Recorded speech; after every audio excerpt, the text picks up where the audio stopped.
Good evening and welcome to this session of the live learning classes conducted by the Board of Studies of the Institute of Chartered Accountants of India.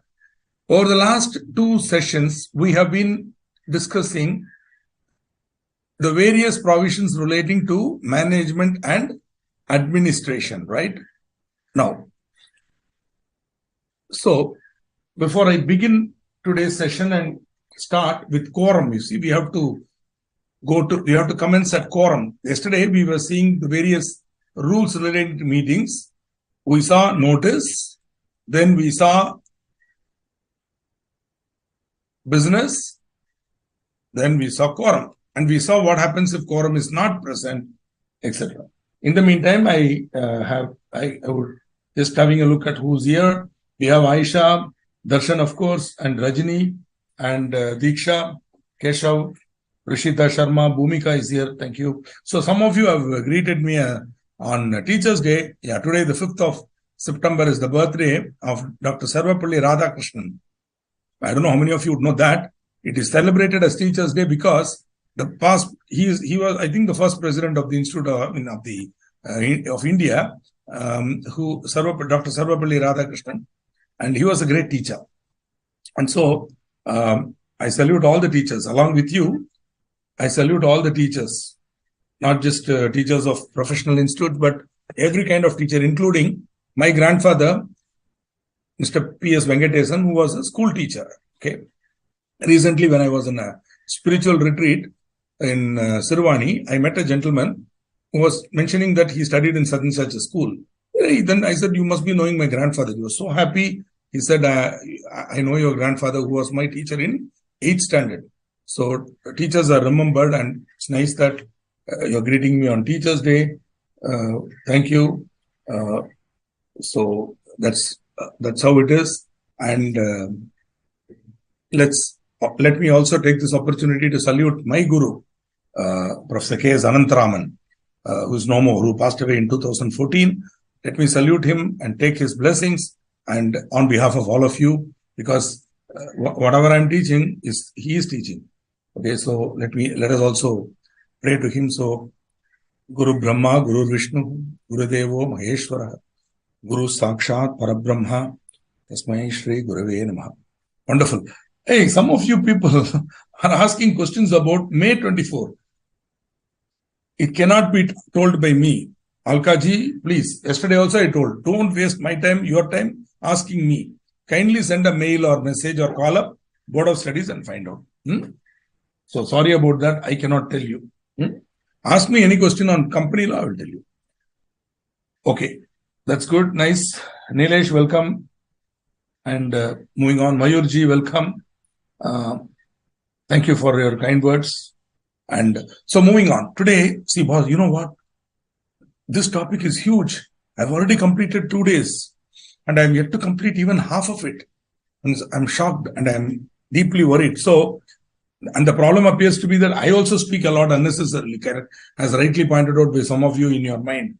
So I will definitely not do that. Let's talk on this. Quorum we've already seen. What is quorum we know? Calculating quorum we know. If the quorum is not present within half an hour from the time appointed, then a meeting called by requisition is, meaning extraordinary general meeting called by requisition is. See, where the board does not call and hold within 45 days, the requisitionists themselves can hold it within 3 months. If they do that, and even the quorum is not present, then that meeting shall stand cancelled.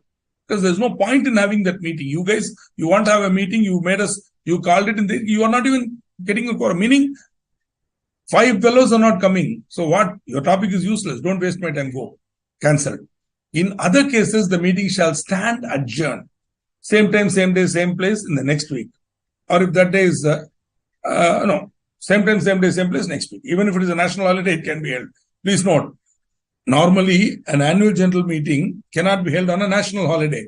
It cannot be held on other than the business hour. But if it is adjourned for want of quorum, it can be held. Because the same time, same day happens to be a holiday, no problem. Okay, or at such other date and such other time and place as the board may determine. See, one more thing, this 103 is a pure theory. 35 years, I am yet to see one company where quorum was not present within half an hour and adjourned and all that. But theoretically, yes. If at the adjourned meeting also a quorum is not present within half an hour, then the members present shall form the quorum. I also explained to you whether single member constitutes a quorum at the adjourned meeting. Yes. Because the word used is members present. Okay. Plural includes singular, singular includes plural under the General Clauses Act, which we will be seeing currently, which we will be seeing shortly. The General Clauses Act, 1897, I think, we'll be seeing that, where you will find they say words indicating the plural include the singular and vice versa. Therefore, members include member, right? So even a single member is a quorum. Also, the words used is members, not members present, not members personally present. Therefore, even a proxy will be counted, even a single proxy, provided the original meeting was adjourned for want of quorum. You can't voluntarily adjourn a meeting and say single member. No. If the meeting was adjourned for want of quorum, then at the adjourned meeting, a single proxy, one proxy will be a valid quorum. 2 proxies can run the meeting, valid quorum, or 5 proxies can valid quorum. Even 2 proxies valid quorum. Members present. Okay. In case of an adjourned meeting or of a change of day, time, etc., the company shall give not less than 3 days notice to the members. So when you are adjourning the meeting, okay, in this case, if the board is fixing, so either individually or by publishing an advertisement in the newspaper, okay, minimum not less than 3 days notice to be given. In case you are not holding at the same day, same time, same place in the next week, then you have to give at least 3 days notice about the new date and time. Right? The shortfall may be condoned in case of notice. Nilesh, as usual, I am not able to understand your question. Can you elaborate it a little? What shortfall? You mean shortfall in quorum? No. Please, nothing to do with notice. There is no connection between notice and quorum and all. Please. This is different. That is 21 days is clear days. That is alag. Don't confuse. Where a meeting is adjourned for want of quorum, okay, it will be held in the same day, same place in the next week.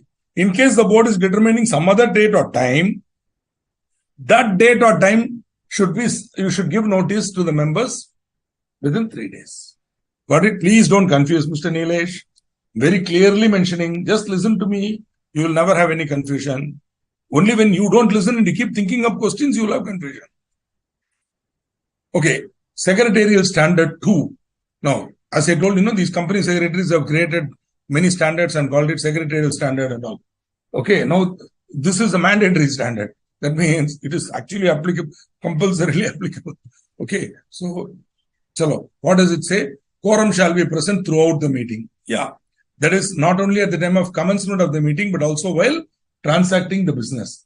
There was an earlier view held by many High Court decisions that it is enough if the quorum is present when we are counting, when at the time of commencement.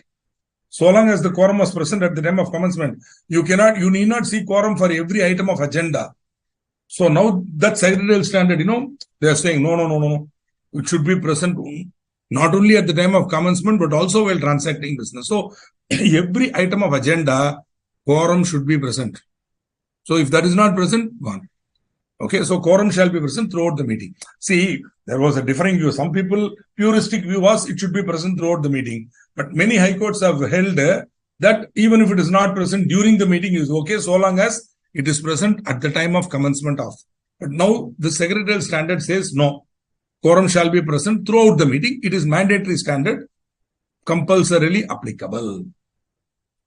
Yes, good evening, Komalji, welcome. Members who are voted by remote e-voting. Somebody was asking this question now. What happens in e-voting? Please note what. See, I think it was Darshan. I don't know who. So when there is an e-voting, I told you now, there will be a physical meeting. So members who are voted by remote e-voting have the right to attend the general meeting. So you use e-voting for voting. But if there is a physical meeting and you are physically in the geography nearby, please go. Yeah, that's why I'm saying, Nilesh, don't confuse this with that. That is for the 21 days ka notice, you are having that exception. Okay. Here, no. Where it is adjourned for want of quorum, it's a totally alag. You understand the word, na? Alag, alag. Nothing to, don't link these two. In your mind, divide. That is different, this is different. Okay? Can you do that? This is different. Where it is adjourned for want of quorum, you have to hold it at the same time, same day, same place next week.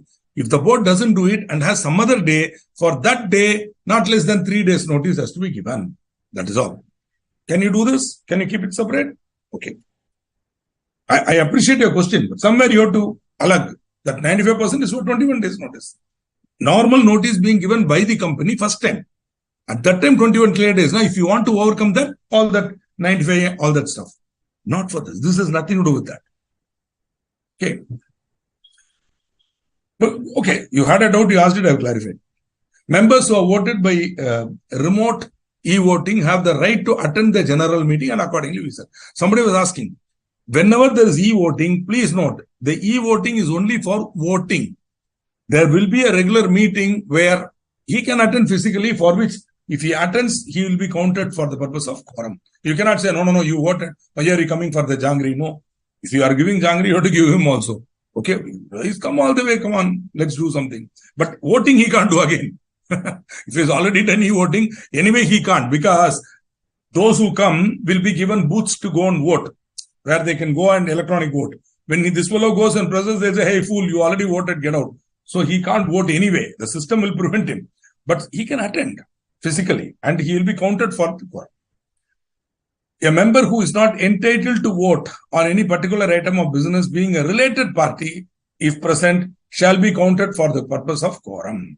See, please understand, there is a provision in the final syllabus where if a person is a related party and he is a member, see, whenever you are entering into a related party transaction, in certain cases, out of your syllabus, just for knowledge, I'm telling this, in certain cases, you have to pass a special resolution. Don't ask me when and all. Not relevant for you.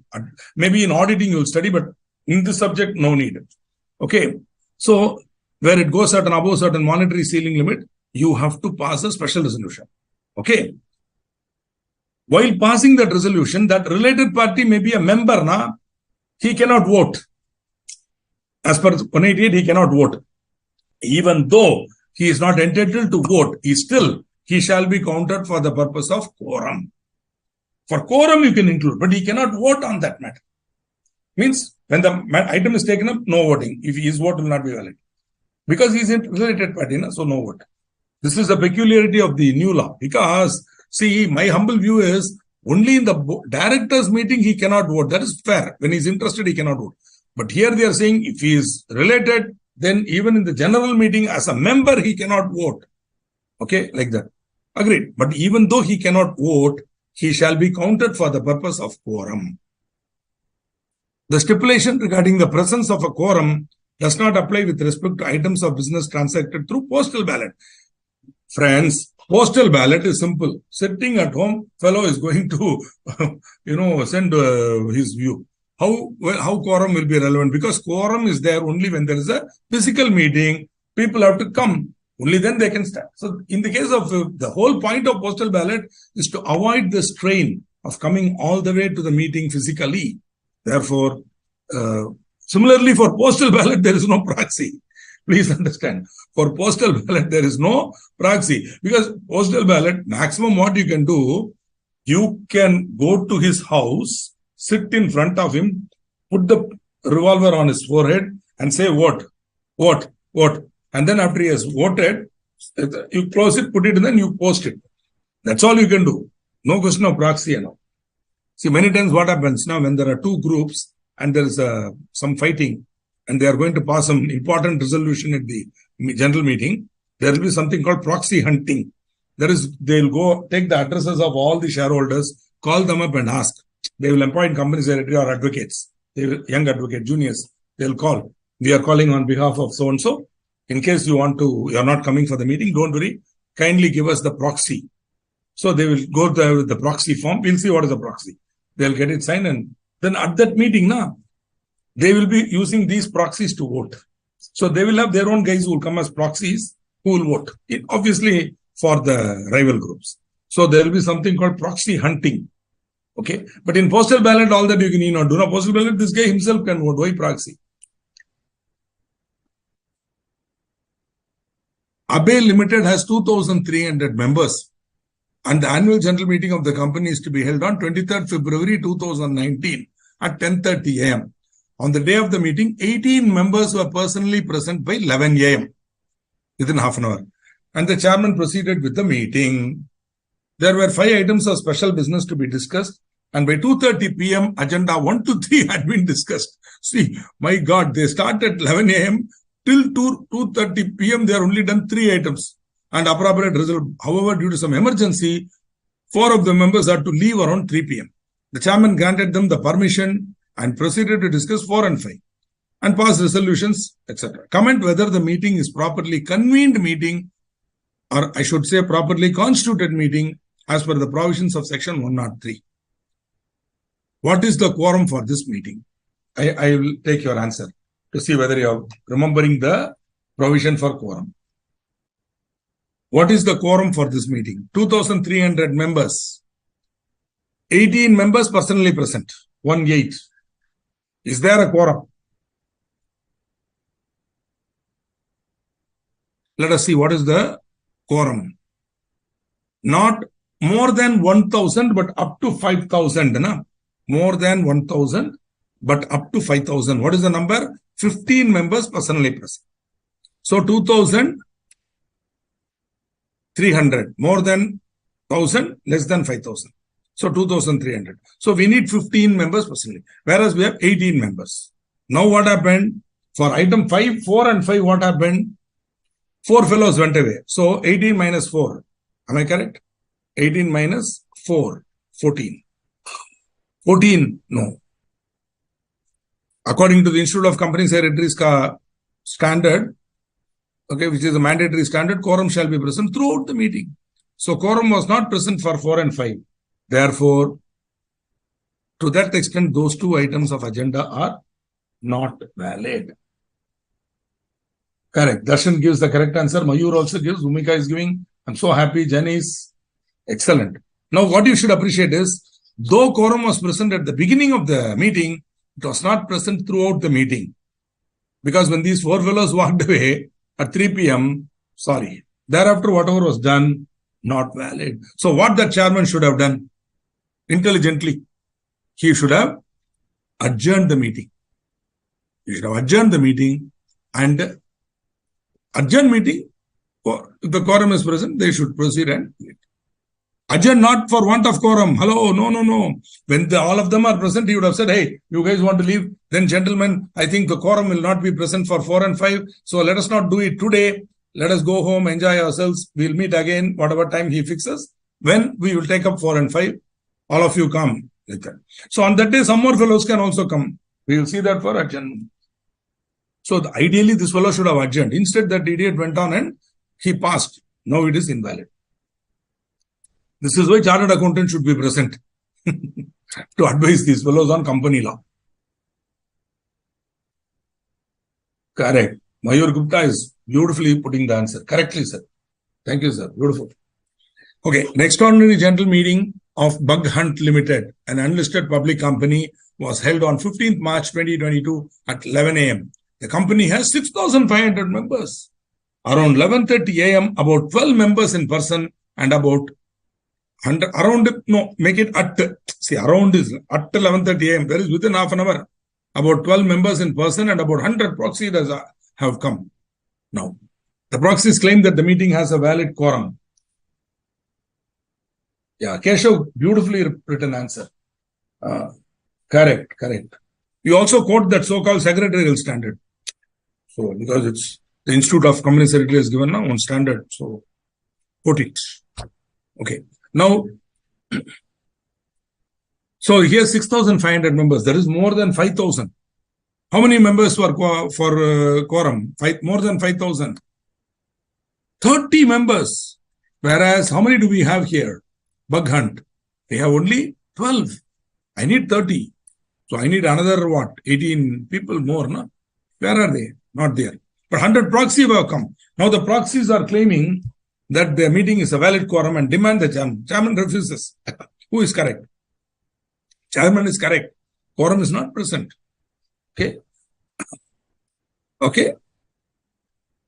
Now, I told you, the chairman would be intelligent. He would have adjourned. Yes. Adjournment is the best way. Adjourn means, first of all, what is the difference between adjournment and postponement? Many times people confuse. Now, normally, proxies are not counted. Absolutely correct. These 100 proxies can only wait till the quorum is present. If the quorum is not present, meeting gone. See, what happens is, in this case, what will happen? What are the legals? That's why the question is a loaded question. Who is correct? Chairman is correct. What are the legal consequences? Hello, what are the legal consequences? Meeting shall stand adjourned. Meeting is not invalid. Meeting doesn't go. Meeting shall stand adjourned. Same time, same place, same day, next week. Or if that, whatever, sorry, next week, right? Now, or the company can fix a date, give 3 days notice and all. Whatever it is, at the adjourned meeting, if only these 12 fellows come and the 100 or 4 proxies come, members present shall form a valid quorum. At the adjourned meeting, these 100 proxies will count for quorum. You understand? But in this meeting, no. So the meeting shall stand adjourned. So, that what are the legal consequences? Very important. You have to write the complete thing. Where the quorum is not present within half an hour from the time appointed for the meeting, then the meeting shall stand adjourned. So, since the meeting has been called by the company and it's not a requisitioned meeting, it shall stand adjourned to the same time, same place, same day next week, or on a date fixed by the board, okay, for which 3 days notice shall be given. All that you have to write. Only then you will get marks. You just simply don't know, chairman is right, others are wrong, proxy shall not be counted for quorum. If you write, you will get. If the total mark allotted is 4, you will get 2. Another 2, you won't get. Okay. Now, I told you, don't prefer not to use the word postponement as synonymous with adjournment. Adjournment and postponement are not the same. Postponement is when the meeting is scheduled for a later date before the date of meeting. See, the meeting. Correct. Good. Diksha Agarwal, very good. Thank you. And occasionally, I'm reading the answers put by you. Some of you are giving very good answers. Mayur Gupta, Diksha, Darshan as usual, Bhumika, Keshav Thakur. Beautiful. Now, postponement is when the meeting is scheduled for a later day before the date of meeting. Before. That is, even before you start the meeting, you say no. We will adjourn. Possibly because you know that something is going to happen on that day or whatever. So you decide, no. So meeting has not started. Meeting is going to happen future May. So before that, you are adjourning. You are saying no. We are pushing it to another date. That is called postponement. Whereas adjournment is when the meeting is scheduled for a later date at the meeting, whether by choice or statutorily. See, you can do it by choice also. Chairman can say. Sometimes, in some cases, there will be disturbance at the meeting. In which case, the chairman can adjourn the meeting. I'm sorry, I don't want to tell stories, but then there was one meeting where there was huge unruly behavior by the shareholders. Of course, the MD was also at fault. He had been doing all nonsense. So the shareholders were very angry with him and they wanted to ask questions and all. So this was all sorts of nonsense. That meeting was big jamboree.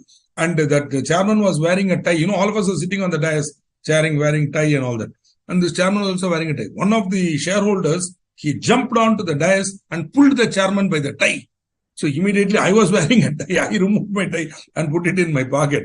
Okay. And it became a big mess. And so I advised the chairman quietly. I said, Chairman, on the mic you announce, meeting is adjourned, sign a die. Meeting is adjourned, sign a die means without giving any date. And then we escaped. The company secretary and I, we went by the service lift, we ran away. The MD, I was told, jumped out of the window, luckily ground floor. He jumped out of the window and ran away. So then we all met in the MD's house, where in the garage, about 10 members came. And we called them up and they came and we had a adjourned meeting. The meeting, at that time, this 3 days notice was not there. So we had that adjourned meeting. And we passed the resolutions and all that. At that time, this 3-day notice rule was not there. Okay. If meeting starts at 11 p.m., 11 a.m., no, you have to wait for half an hour. And it's 11 a.m., Baba. Nilesh, it's 11 a.m. I hope you got that right. You put 11 p.m. You can't wait for a whole 12 hours. It is at 11 a.m. You have to wait for half an hour. Your question should be asked correctly. What you should ask, no? Can the meeting start at 11 a.m.? No. If you are the chairman of the meeting, you should wait for half an hour. Yeah, I know. I'm sorry if I'm repeating it, Mr. Darshan, but what to do? So, adjournment is when the meeting is scheduled for a later date. And these stories are told of me not now. These are 30-year-old stories. No, yeah, 30-year-old. Yeah, easily 30-year. I think this was 95 or something. 1995 when this happened. At that time, the law was not so tough at that time. Believe me, it was a different time. It was okay. Coming to Nilesh Kapoor's question, if you are the chairman of the meeting, you cannot start it at 11 a.m. That means you are wrong. You should wait for half an hour. And if within half an hour quorum is not present, only then. So it is your duty as a chairman. You cannot start at 11 a.m. In fact, if I am there, I am one of the members, I will tell chairman, half an hour wait. Let us see if quorum is coming, like that. So that is how it will happen. Or ideally, company secretary or somebody like me, chartered auditor, will advise you not to do it. Okay. Adjournment is when we do it, statutorily or whatever. Cancellation is when a scheduled meeting is not held at all due to act of God, pandemic. Pandemic, many meetings were cancelled. We said we can't hold. How can we hold? Pandemic is there. So adjournment can be of two types. We saw that now statutory, by operation of law, meeting stands adjourned. Whereas non-statutory, meeting is adjourned by the chairman, voluntarily, by volition. Volition means on our own choice. Stands adjourned, you have seen one example here. Later on, when you come to final, the appointment of retiring directors, you will see one more automatic reappointment, you will see one more statutory adjournment. Now, let us not confuse that. Non-statutory adjournment can be sign a die, that is without specifying the date of the adjourned meeting. Sign a die. That is what, in my example, the chairman did. Can postponement be done after adjustment? Nilesh, you yourself tell me. You study these three lines and using your knowledge of English, tell me. Can postponement be done after adjournment? Which will come earlier, postponement or adjournment? You think and answer. You take a photograph of this slide, keep looking at it, you will get the answer. Which will come first? Postponement or thing? Postponement is done before the meeting. Adjournment is done at the meeting. So can postponement be done after adjournment? You answer. If I answer, I will be a fool. Okay, I will not answer. You are an intelligent person. You read this and you tell me whether postponement can be done after adjournment. Okay, I'm not consciously not answering your question. I hope you have taken a photograph of that slide. Okay. Now, don't mistake me, Nilesh, for being a little tough the way I'm speaking, but then you are aspiring to become a member of my institute. Okay, so little more application, little more concentration on what is being taught. Because asking question is good, but think also before asking. What do you say? I think I have already given the answer to you. Postponement is done before the meeting is even started. Tomorrow meeting, today I postpone. Adjournment is done at the meeting. So how postponement can be done after adjournment? What you are trying to say is you adjourn the meeting, sign a die, means without specifying the date, and then you mention you fresh notice for the adjourned meeting. When you adjourn the meeting, sign a die, it means that you're not telling at the meeting when the adjourned meeting will be held. And then later on, you're giving notice, proper notice you have to give. For the adjourned meeting, proper notice has to be given. You cannot just like that call the adjourned meeting. Okay? Maybe you're asking adjourned meeting can be adjourned. No. If he is asking that, let him ask that. If he wants to ask, let him ask. Latesh, let him ask. But if you are asking, I will give an answer. Yes, a meeting can be adjourned any number of times. You adjourn that meeting, again adjourn that adjourned meeting. Go on, enjoy. It is up to you. Nobody can prevent you from adjourning. It's up to you. Nothing. So long as you are not doing it as a stalling technique. See, if the members are asking you to provide some data, you are not able to provide it. Simply, if you are going to keep adjourning to escape, that's a different problem. Their tribunal has power and all. You will see that. If this fellow is stalling and wantedly adjourning repeatedly, that will amount to, that is a proof that there is oppression and mismanagement of the company. Okay. But otherwise, there is no prohibition on adjourning a number of times. An adjourned meeting can be adjourned. Also, if you are at the adjourned meeting, at the meeting itself, you can say when you are going to have the adjourned meeting. You can say, friends, this meeting is adjourned. Please provide us time to collect the data and come back to you. We will meet again on Wednesday, whatever date, 13th of whatever, September 2023. Am I correct? Wednesday, 13th of September 2023 at 11 a.m.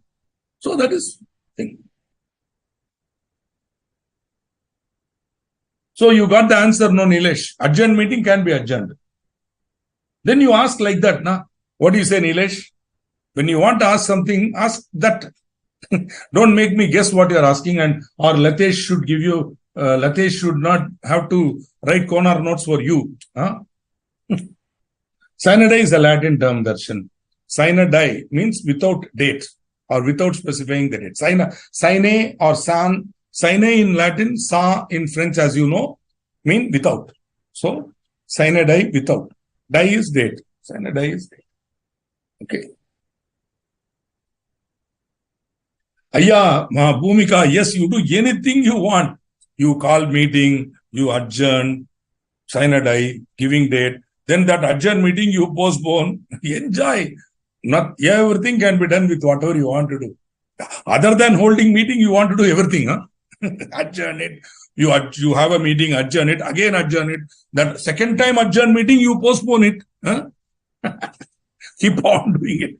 Do whatever you want. Nobody can say. So I'm telling now, whatever you are doing, legally it may be right. But other things are also there. Why are you doing it? Are you trying to avoid something like that? Then there are other provisions where this would become evidence that the managing group are not managing correctly. This will become a kind of evidence for mismanagement and inefficient management of the company. When somebody again and again adjourning, postponing, delaying, not giving that information, it's not a good idea.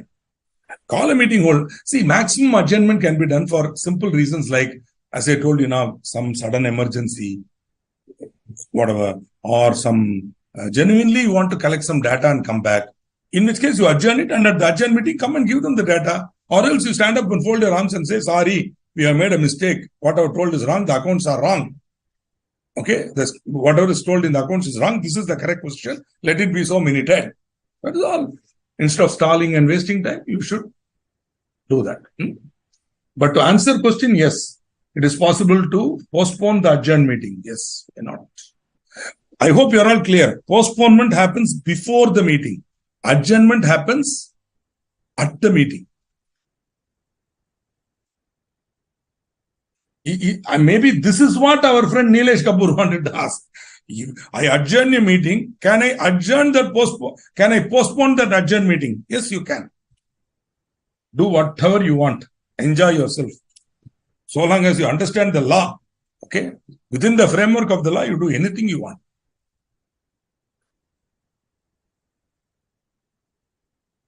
That is a good question, Diksha ji. Whether it's a good question, I will take that question. If the meeting specify the date of adjourned meeting, yes. General principle is that where that adjourned date is beyond 30 days, where the adjourned date is beyond 30 days from the date of meeting, you have to give fresh notice. Where the adjourned date is beyond. So in two cases, you have to give notice. One is when you are adjourning sine die, you have to give notice. When you are adjourning sine die, you have to give notice. When you are adjourning beyond 30 days from the date of this meeting, the adjourned date is beyond 30 days, then you have to give notice. Otherwise, you need not give notice. This is what I have learned. Okay, where a resolution is passed at an adjourned meeting of the company or the holders by the company or holders of any class or class of shares or the board of directors, the resolution shall be treated as passed on the day it was actually passed. and not on any earlier date. See, you cannot argue. This is an adjourned meeting. The original meeting was held on 21st of August. This is only adjourned for meeting. So whatever is done, it will have retrospective effect. No.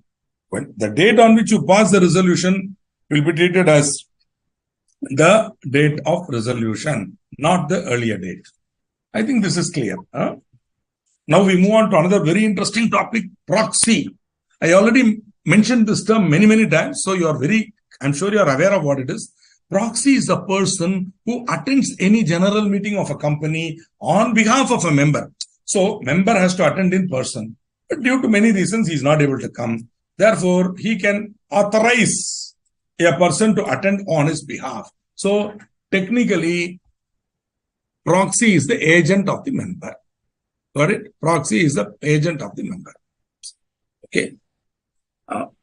What is a proxy? Now see, if you remember, I asked you, who is a company? Then I said, you answered, what is a company?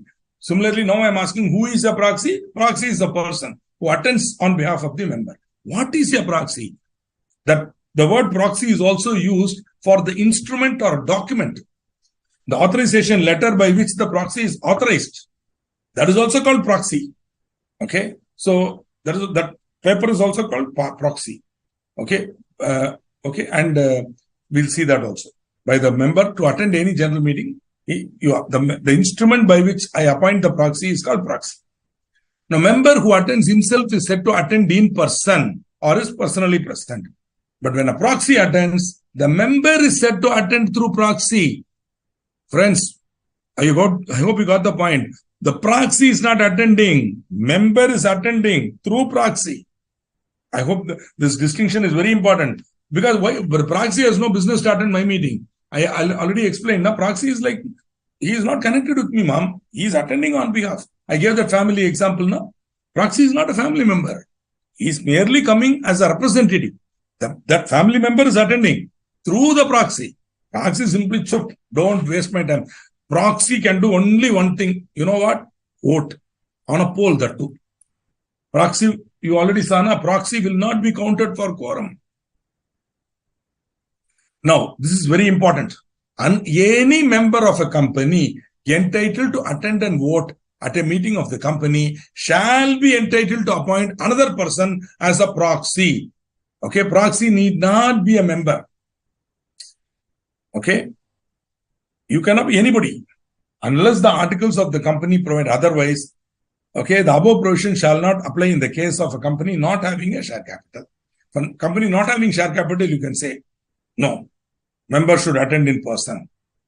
Because one man, one vote. When you are not having share capital, one man, one vote. One more thing, proxy cannot vote on show of hands. So if there is no share capital, there is no polling.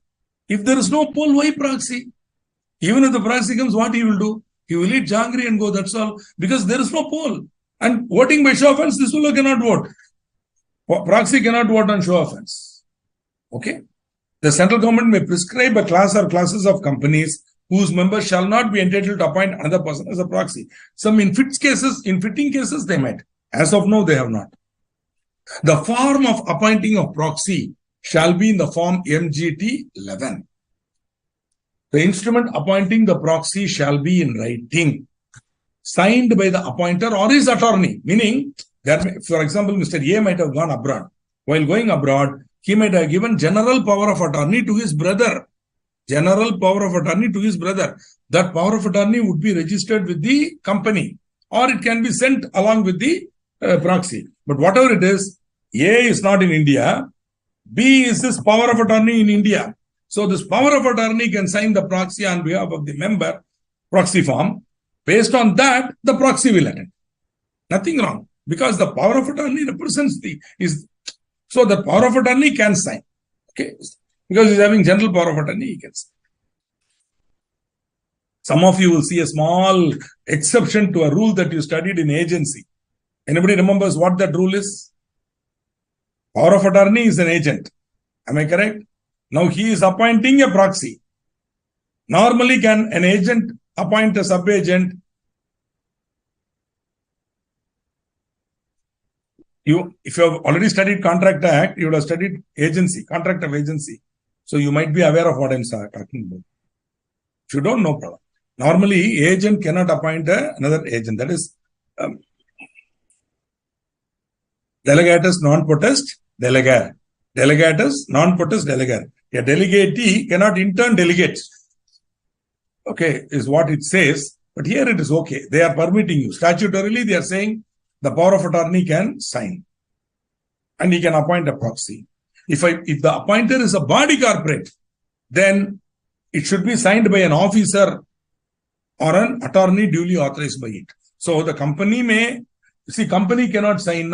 Company has no hand, haath nahi hai. So what it has to do, it has to authorize a director at the board meeting of the company, any officer or some person will be authorized. That officer or attorney will sign under the seal. Either the seal should be, if the company has a corporate seal, the seal should be affixed. Now the affixation of the seal should be witnessed by 2 directors and it should be minuted. Or if you don't want to have a seal, then you authorize somebody in the board meeting to sign, that gentleman will sign. The board resolution certified copy also will be kept and sent. Where the company is a member, that is how it will be done. Beautifully said. An agent cannot appoint a sub-agent, but a substituted agent can be appointed. Correctly said. Correctly said. Very good. Beautifully said. Proxy can vote. Is authorized by the company. Why not? See, the company is appointing a proxy. Okay. Usually what they will do, they will authorize a person to attend. Now they have to not only authorize him, but also sign the proxy form. The proxy shall be filed with the company at its registered office not later than 48 hours before the meeting. See, we might have planned only for so many members. Suppose I'm having 1 lakh members. Maybe 10,000 people will come. I would have planned. Now suddenly proxies are given. Then if all those proxies come, how will I plan for the meeting physically? Therefore, they are saying you should serve or you should file the proxy with the company not less than 48 hours before the meeting. Not less than 48 hours before the meeting. Now, the articles of a company may prescribe a period longer than 48 hours, but not less. It prescribes more than 48 hours. It will have the effect as if a period of 48 hours has been specified. Suppose in your company's articles, you are saying proxy should be deposited 72 hours before the meeting. Then that 72 will be read as if it is 48. That provision will have the effect as if it is 48 hours. So even if you put a longer period, it will be there. Mayur Gupta has a question. Proxy can vote if the proxy is authorized by the company? Yes. If not, no, he cannot. How he can? See, if your question is having an underlying question, you ask that also. So I'm giving my answer straightforward to your question. Obviously, only if the proxy is authorized by the company, he can vote. Otherwise, how he can vote? So I'm giving an obvious answer. But if your answer is a twisted question, then you ask the underlying question also, then I'll answer that also. So the articles of Ultima Software Limited provides that proxy should be deposited 72 hours. Sushil has been appointed for Shekhar Verma to attend AGM to be held on 22nd. He deposited the proxy at 9:30 a.m. on 20th July. So, well in time, 48 hours before. Now, the MD says, hey, you should have deposited 72 hours before. Am I correct? No. Is this view correct? No, it is not correct. Because even if you say 72 in the articles, it shall be read as if it refers to 48. An instrument appointing a proxy, if in the form MGT 11 cannot be questioned on the grounds that it fails to comply with any special requirement prescribed by the articles of a company. So, if it's MGT 11, you take it, that's all. Proxy shall not have the right to speak at the meeting. I told in the chup, no. Because who are you? You are not part of my company. You are not my member. I am not entitled to answer you. In fact, many times in the meeting, if somebody stands up and asks the question, we will ask them, sir, are you a member or a proxy? Openly, I ask the chairman to ask him. If the person is asking a provocative question or a irritating question, wantedly wanting to waste time, then I will ask the chairman, sir, ask him if he's a proxy or member. Then immediately, sir, are you a proxy? Very politely, you cannot be rude also.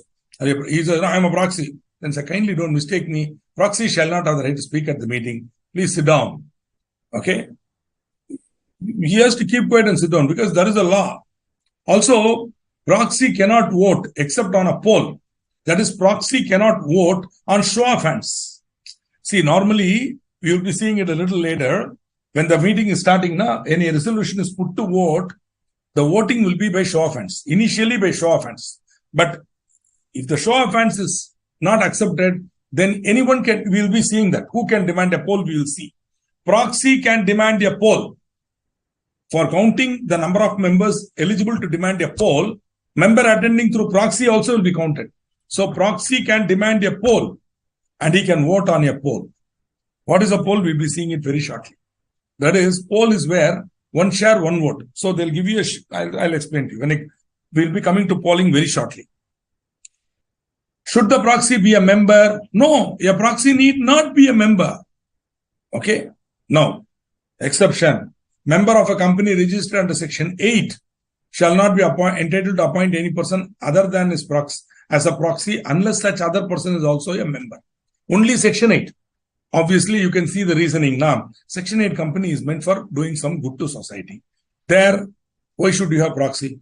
You are all members. You all came together for doing good. No, you cannot come, you appoint a proxy. That proxy will come and create problem. No. Only member can be appointed as a proxy. So if you are not coming, appoint your friend who is a member, let him come. Okay, there is an exception in Section 8. So normally proxy. Right, doesn't mean proxy should not be a member. A member may also be appointed as a proxy. So I can attend as me and also as a proxy. Okay, nothing wrong. Proxy need not be a member. It doesn't say proxy should not be a member. Proxy can be a member also, but need not be. If the member is a body corporate, and says body corporate want to authorize Mr. A as proxy for voting, yes, it can. Yes, it can. See, you hold a committee meeting or board meeting of the body corporate, and at that committee meeting, you authorize Mr. A to attend the meeting on behalf of the company and to vote on behalf of the company. Along with that, you also say, resolve that the necessary form MGT 11 be signed by one of the directors. Then that director will sign it. Then that proxy will be entitled to attend. Okay. This is the procedure for one. Outsider cannot be a proxy. How do you say that? Proxy need not be a member. So in your case, not a member means outsider, na? So outsider can be a proxy. Question is, I don't know what you mean by outsider. What you mean is, outsider means not a member, right? No. A proxy need not be a member. Only exception is for Section 8 company, outsider cannot be a proxy. Other than, just watch my mouth, Janice, other than Section 8 company, any other company, outsider can be a proxy. Okay. Section 8 member as a proxy have to follow the rules regarding giving notice. Yes, all are there. You have to do it. How you cannot do it? Exception is only for this point. Proxy need not be a member. There, the exception is for Section 8 company, proxy should be a member. Only that. Other procedures, etc. are same. 48 hours, everything is same. Okay. The exception is not to proxy itself. Exception is Section 8 company member can appoint a proxy. Same procedure, but the proxy should be a member. He cannot be an outsider. As Janice says, outsider cannot be a proxy. That is only for Section 8. Non-Section 8 companies, other than Section 8, proxy need not be a member.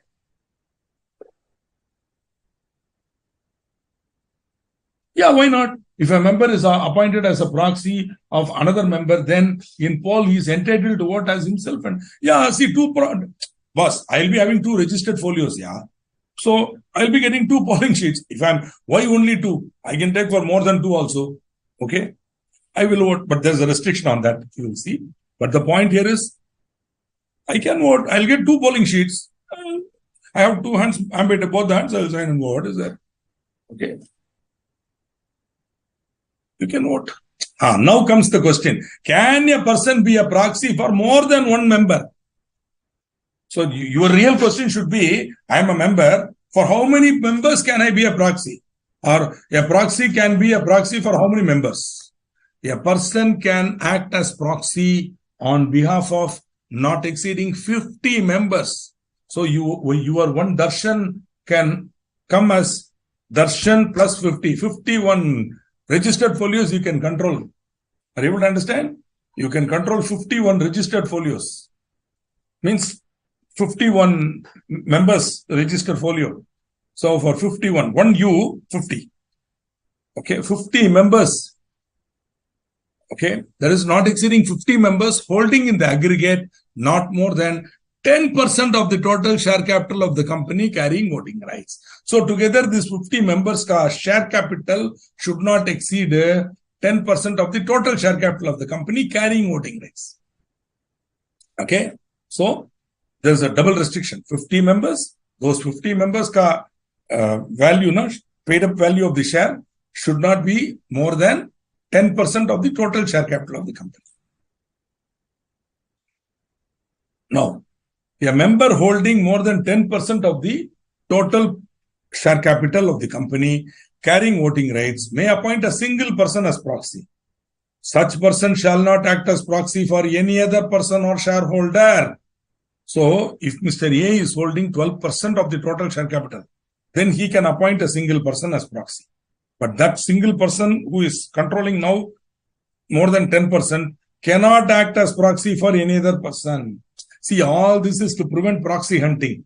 So that earlier, even one single man would control 500 people folio, which means that you will have a lot of influence. Now they say no. If you are going to get 10%, more than 10, then only 1%. And that person cannot do for any other person. Like that. So this is sounds a little complicated, but the idea is to prevent, too many proxies being given. Even then 50 is quite a good number, na? If proxies could be, anybody wanted to disclose information. See, my dear Mohit ji, where is he attending? Is he attending a board meeting or a committee meeting or some very, very secret meeting of the company? No, he is attending. Past press will be there. In many AGM, you go to an AGM and see, it will be big, it will be a big kalyanam, it will be a big wedding ceremony like that. People will be coming, going, all sorts of donkeys will come, press will come, everybody will come and their brother-in-law will come and sit. So it is not as if this is some secret meeting. Moreover, everything that is being discussed there is already circulated, public document. It's going to be available in the MCA website, minimum, or in the NSCK website. Everything is public. So nothing will happen. If proxy attends there, nothing will happen. Don't worry. No secrets will be revealed in this meeting. In fact, this meeting will be a beautiful show meeting where everything will be planned, whatever we say will be rehearsed dialogue only. In fact, I have prepared so many MDs for AGMs. She can't tell me what to tell, how to talk. And then I will hold their hand also. Don't worry. Like that. Because not everybody will have the public speaking skills because he's a good businessman, but he may not have public speaking skills. He may not have confidence, so he'll be afraid. And so he'll be pissing in his pants. Don't worry, sir, don't worry. He is worth 100 crores. Fellow will be shivering because the public, he's going to face the public. So that's why sometimes I tell, why are you taking money from these donkeys, sir? You put your own money. No. See, if you go for IPO, it is not just, they are not going only for the money. Their interest rate will become better. Their borrowing, credit rating will improve. Many things are there. That is why many companies go for public. Now, let us see if you have understood this part. Okay. It is proposed to appoint Sushil Menon as the proxy for attending the meeting of Ultima Software Solutions Limited to be held at Thiruvananthapuram. I'm sure you know that it's a capital of a state called Kerala. Okay. On 22nd July 2022, in respect of the following members holding share capital as mentioned against the respective names. So you are going to appoint Sushil Menon as the proxy for all these guys. Who are they? Achyut Menon, 1%, Anant Vasudevan, 2%, Keshav Kurup, 2%, Narayan Uni Nair, 5%, our friend Shekhar Verma, 12%. So, total now is the proposal valid? You tell me. You tell me. 1% can be appointed as proxy for 50 people, no problem. But those 50 people should together hold not more than 10% of the total share capital of the company. So here, these fellows together are holding 3, 5, 5 plus 5, 10 plus 12, 22%. No. So not valid. Correctly said. Yeah. Though you may call it Trivandrum, Mr. Mohit Singh, those of us who are from Kerala prefer to call it by its, earlier name, Thiru Anantapuram, because it is the Padmanabha Swami, Ananta Padmanabha Swami. His temple is there. That city he is the ruler of that city, Ananta Padmanabha Swami, the Vishnu, Thiru Ananta. That's why it's called Thiru Anantapuram. And Ananta also means no beginning, no end. Ananta is the name for Adishesha, who has no beginning and no end. So that is why it's called Thiru Anantapuram. Chalo, no problem. That is not for that. But so not valid is correct, Mayurji. You are absolutely correct. 1 to 4. See, Mayur, you are correct. Now beautifully correcting the point. Practically, yes. Nothing wrong for 1 to 4. Because together that will be less than exactly 10%, no problem. Shekhar Verma is the problem. One more problem is there. If Shekhar Verma is included, what will happen? Shekhar Verma is holding more than 10%. So he can appoint only one person as proxy, and that person cannot be proxy for anybody else. So ideally, Shekhar Verma should appoint somebody else. Am I correct? And these guys should appoint Sushil Menon. So the proposal is invalid. Correct. Yeah, that is also there, Mayurji. Absolutely correct. Beautiful. So all of you have understood. I'm so happy. Though your questions are confusing me, I think the subject you are understanding clearly. It is only the teacher who is not able to understand the questions. The students are brilliant. They are able to understand the subject. Beautiful. Yeah, Manavji, welcome. So the proposal is not valid as the total holding is more correct. So as Mayurji rightly says, let the 4 fellows go for Sushil. Let Shekhar Verma appoint somebody else. That's all. Correct. Beautifully said, Bhumika ji. So now, friends, you are all highly brilliant people going to become chartered accountants. I am an ordinary Aam Aadmi, uneducated fellow coming from the village. I don't know all these things. So I may be having a doubt whether, hey, I cannot attend the meeting, what to do, how to vote. So every notice calling the meeting of the company which has share capital or the articles which provide for voting by proxy, there you should very clearly put with reasonable prominence, that is in bold, you should put a member entitled to attend and vote is entitled to appoint a proxy, or where that is allowed, 1 or more proxies, meaning the articles can permit you to divide your shares also. Okay, but what purpose it will serve, I don't know. Because if you divide, okay, you'll allow this guy to vote so much, this guy to vote so much. Whatever. You'll be dividing your votes, that's all. To attend and vote instead of himself, and that a proxy need not be a member. Right?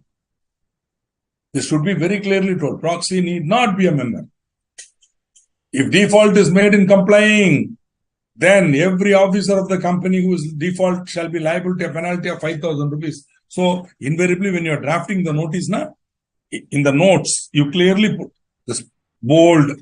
What I suggest now that you are going to look at the annual report, also look at the notice calling the AGM. When you are now going through the annual report as a document, you will see that the notice calling the AGM is also there in that book. Go through it. Therein you will find explanation for special business will be there, explanatory statement. Therein you will find the statutory declaration is there. Everything will be there. So kindly go through a annual AGM notice. If possible, I'm not committing. If possible, I will show you one in my next class, tomorrow's class, or maybe in the next class, whichever happens. But no commitment. I will try. Again, Mohit, your wording is a little wrong. Who is proposing to appoint? Not Ultima Software. Ultima Software has nothing to do with this.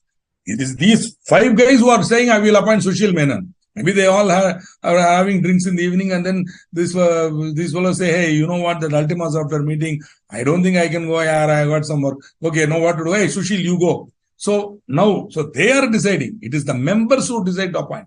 Ultima Software Solution will not appoint anybody. It is not the problem of Ultima. It's these guys who are to appoint, who are going to attend, and they have to appoint. Okay. You might ask me, sir, why are you being so strict about the way it is written and all that? Sir, not me. In the exam, somebody like me only, some idiot like me only will correct your paper.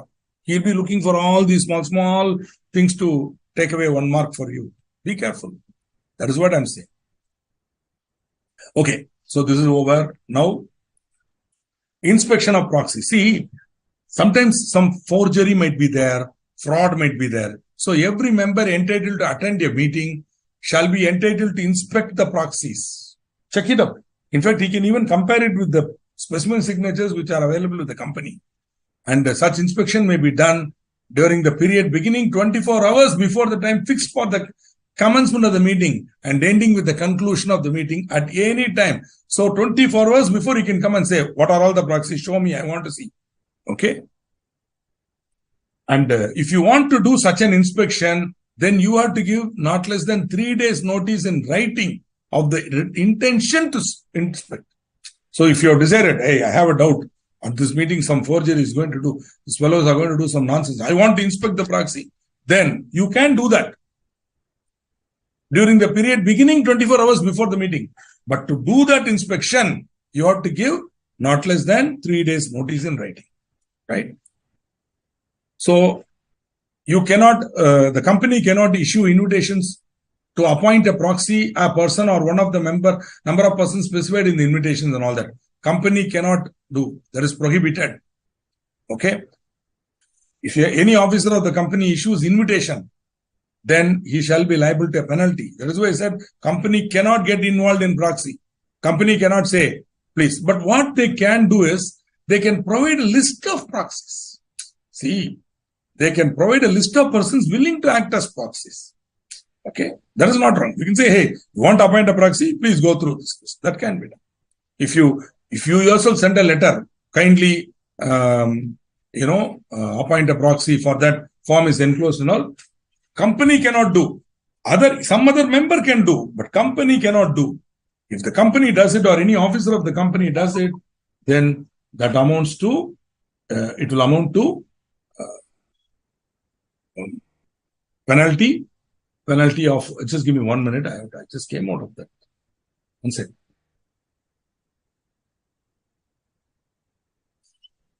So,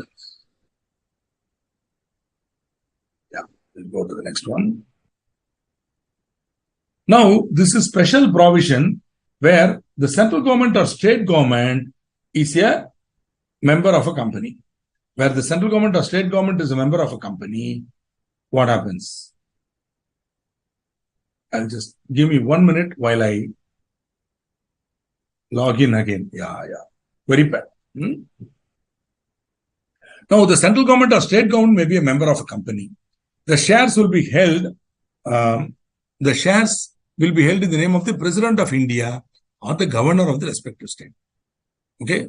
So all the shares of common companies are held by either the president or, in the case of state government, state government owned companies, governor. So in such cases, the president or governor cannot come here. He can't come and attend. So he may appoint such person as he thinks fit to act as his representative at any meeting of the company. Okay, so now such person will have the same rights and powers as the president, or as the case may be the governor, could exercise as a member of the company, including the right to vote by proxy or on postal ballot. So once, usually the person who is so authorized will be a senior civil servant, nothing less than the rank of deputy secretary or a secretary. Okay, that gentleman only can attend. Now, when he is authorized officially by the governor or the president, in his turn, he can appoint a proxy to attend. Some other officer in that department will come. He'll say, I'm busy, man, you go. Others go. Like that. So on duty, he will come for the meeting. As a proxy for the authorized representative of the president or of the governor as the case. Okay. Similarly, somebody was asking now, how will a body corporate attend? Same thing. A body corporate, whether a company within the meaning of this act or not, maybe a member or creditor or debenture holder of a company, correct? It can be a company or it can be an LLP, whatever. Then in such cases, such body corporate may appoint such person as it thinks fit to act as its representative. This is what we saw.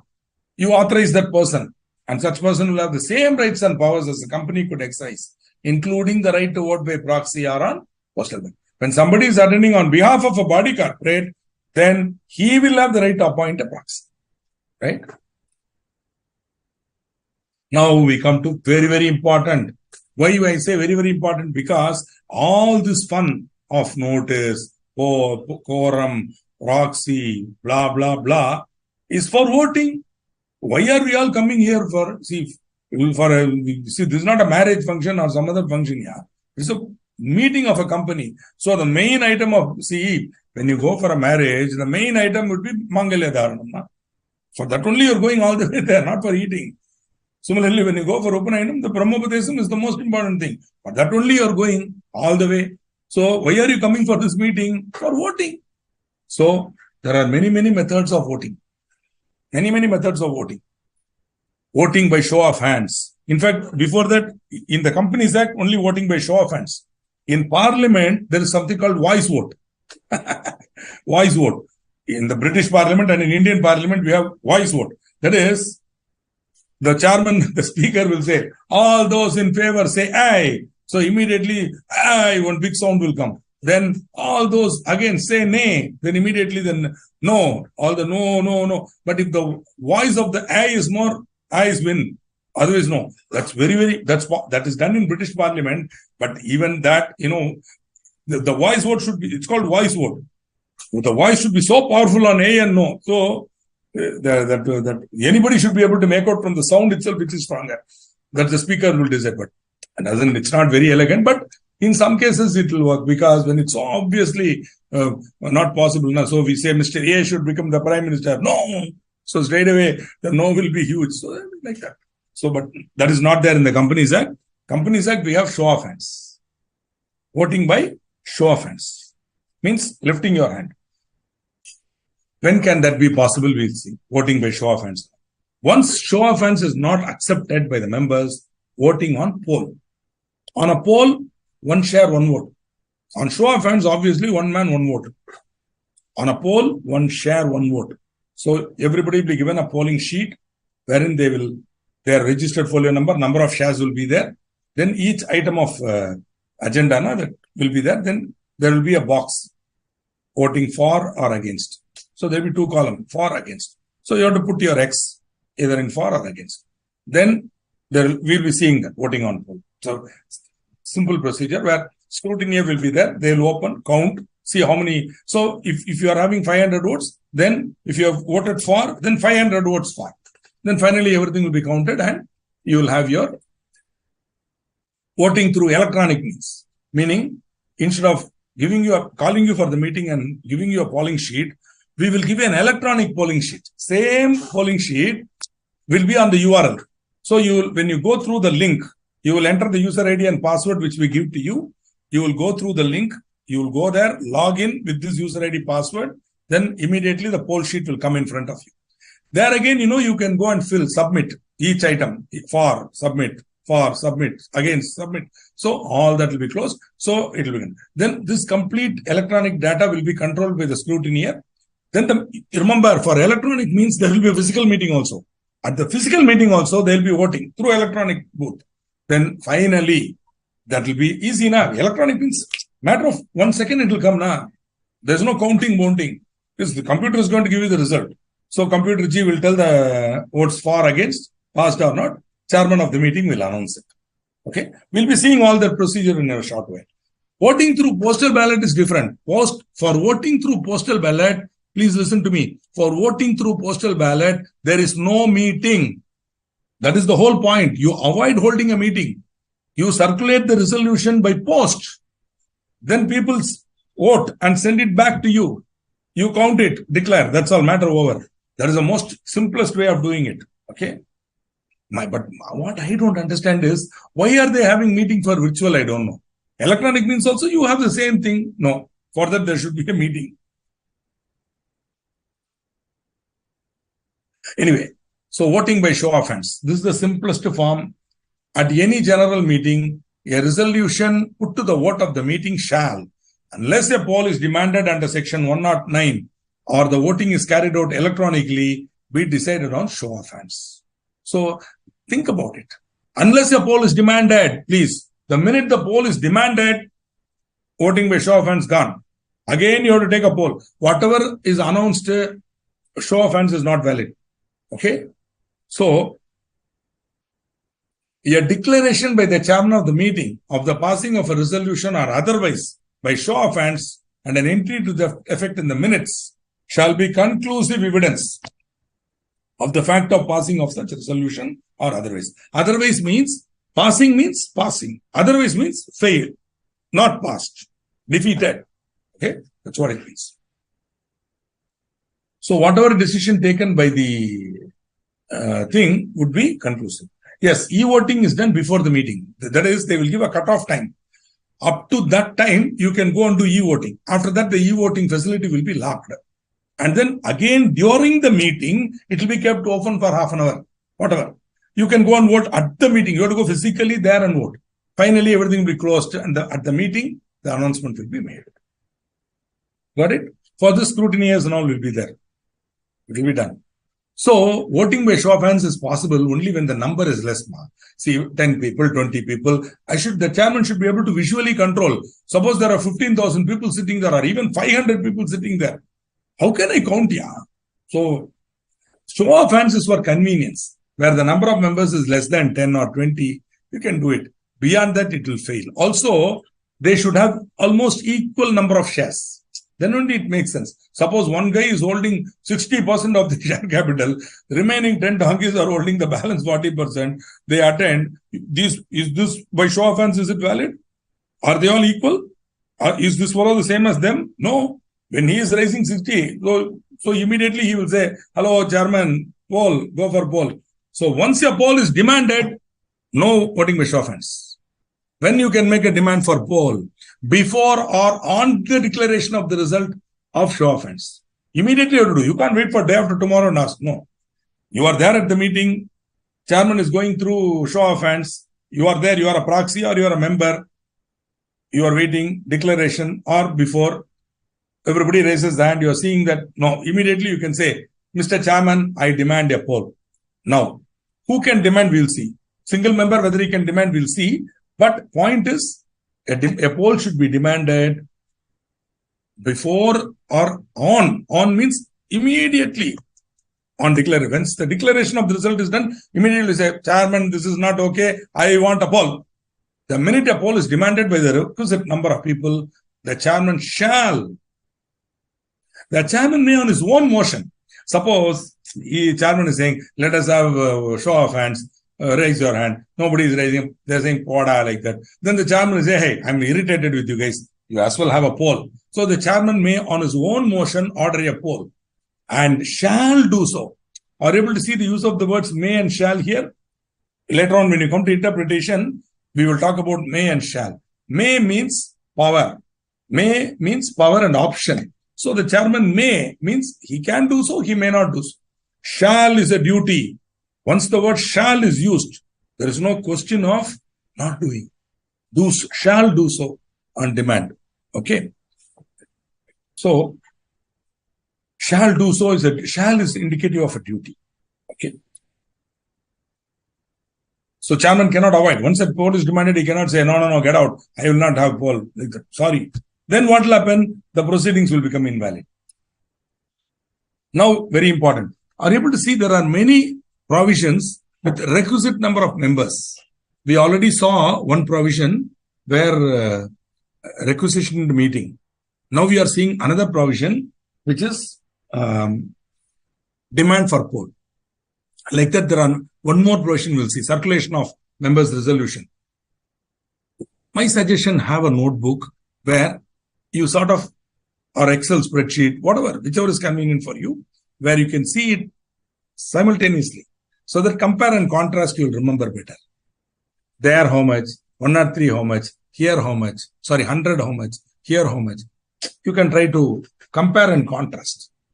This type of preparation will help you. So if you don't do it also, no problem. I humbly suggest that you do. If you get the opportunity, have a notebook, write it down, so you'll remember. Company having a share capital. Okay. The members present in person or by proxy were allowed and having not less than 1/10 of the total voting power. Note it, my dear friends, members present in person or by proxy. So proxy is also to be taken into account for this purpose. So means if the proxies are controlling so many shares, vote, that also will be included in this calculation. For calculating 1/10 of the total voting power, we will include proxy also. So if the proxy is controlling so many shares, that will be taken for calculating 1/10 of total voting power. Or holding shares on which an aggregate sum of not less than 5 lakh rupees or such higher amount as may be prescribed has been paid up. So either 1/10 or 5, whichever is less, even though it is not mentioned, it is whichever is less, 1/10 or 5 lakhs. So if it's huge, if 1/10 is more than 5 lakhs, then even 5 lakhs is okay. If 5 lakhs is more than 1/10, then 1/10 is okay. If you are holding not less than 1/10 of the total voting power. Total voting power means what? Yeah. Suppose the paid up share capital of the company is 5 lakhs shares, 5 lakh shares. Then what is the total voting power? 5 lakhs. What is 1/10? 5 lakh by 10, 50,000. So members holding at least 50,000 worth of paid up capital should come. Or holding 5 lakhs. Okay. Paid up. Please note, all the calculations are on nominal or face value. Nothing is on market value or any other notional value, please. Face value, 10 rupees, 10 rupees. Not even premium. Okay. Now, in the case of company having share capital, in the case of other companies, any member or members present in proxy or by proxy were allowed having not less than 1/10 of the total voting. Suppose the company is having 150 members, total voting power is no share capital, na? So one man, one vote. So 150. 1/10 of that is 15. So if 15 people are asking, you have to do that. Got it? This is requisite number for demanding a poll. In fact, I call this as dynamics of corporate democracy. Think about it. There is a meeting where 60% of the votes are held by one person. The remaining 40 are held by, say, 6 other people. Now, these 6 people are attending in person. They are holding together 40%. Let's not bother about each how much. Totally 40. Whereas one guy is having 60. That man is in US. He's not able to come. So he is sending his proxy. Now the proxy is attending. Proxy controls 60%, not a member. The remaining members who are attending control 40. Now they, amongst themselves, they elect the chairman. Proxy is simply watching. He doesn't bother. Then first item of agenda, take up. Voting by show of hands. The chairman says voting by show of hands. Poll is taken by show of hands. Voting by show of hands happens. Before the declaration of that, this proxy stands up and he says, Mr. Chairman, I demand a poll. Those are the magic words. The minute the proxy stands up and says, Mr. Chairman, I demand a poll, everything is over. Because now he's got 60%. Yeah, every time he votes, 60% will be voting, which means ordinary resolution he can pass. Only special resolution he cannot pass. Ordinary resolution he can pass. Simple, one proxy can do this. Okay, that is why I call it the power of corporate democracy. Corporate democracy works in a very funny way. Also, you might ask me, is this fair? Is this correct? Like that. See, basically, whoever has more risk gets more control. If I'm holding more shares, I get more control. More shares, more control. More risk now. So I get more control. That is the logic. Okay. If the share capital is 50 lakhs, then 5 lakhs. Yeah, that is exactly 5 lakhs. But then you also have to see, here it is exactly equal. 1/10 of the total voting power is exactly equal to 50,000. 5 lakhs. Exactly. But if you extend this example, you will get different permutations and combinations. Whatever it is, whichever is less. That is what you have to understand. Okay, sir? Now, a poll should be demanded for adjournment of the meeting. When should a poll be taken? A poll demanded for adjournment or appointment of chairman shall be taken forthwith. Forthwith means without delay. Forthwith means without delay. That is as soon as possible. You are saying now ASAP. What does ASAP mean? As soon as possible or without delay. Forthwith. They have not said immediately, because immediately means that's all. Flash, immediately. No. As soon as possible. Forthwith. Then another 5 minutes you have to do it. You cannot adjourn. Where a poll is demanded for adjournment, the chairman cannot say, we will adjourn to decide whether to adjourn the meeting or not. How foolish. The whole question is whether to adjourn or not. You are saying, we will adjourn. That means what? Whoever wanted adjournment will get that benefit now. So no adjournment. Sit. Decide. If it is decided that if the poll says adjourn, we'll adjourn. Otherwise, meeting will continue. A poll demanded for adjournment or appointment of chairman. See, think about it.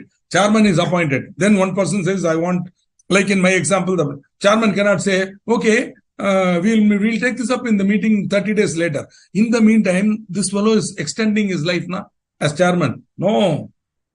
Poll for appointment of chairman should be taken forthwith. And definitely it cannot go beyond that meeting. You have to go immediately. If not immediately, within a reasonable time.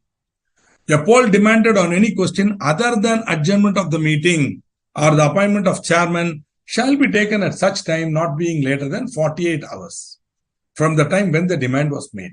See, the idea of this is little time may be needed for preparing polling sheets and all. But you will ask me, how about chairman and adjournment? Why at that time also we don't have? You are right. I can't give any answer. But generally, other than these two matters, which are logically, you cannot postpone. You understand?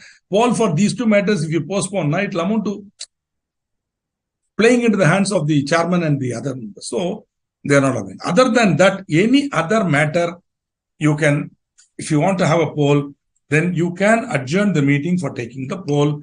That can be done 48 hours. It cannot be later than 48 hours. Now, demand for a poll may be withdrawn at any time by the persons who made the demand. Except at any time, but not after the results are announced. Once the result is announced, you cannot withdraw. Where is withdrawal? Voting is done. But anytime, you can.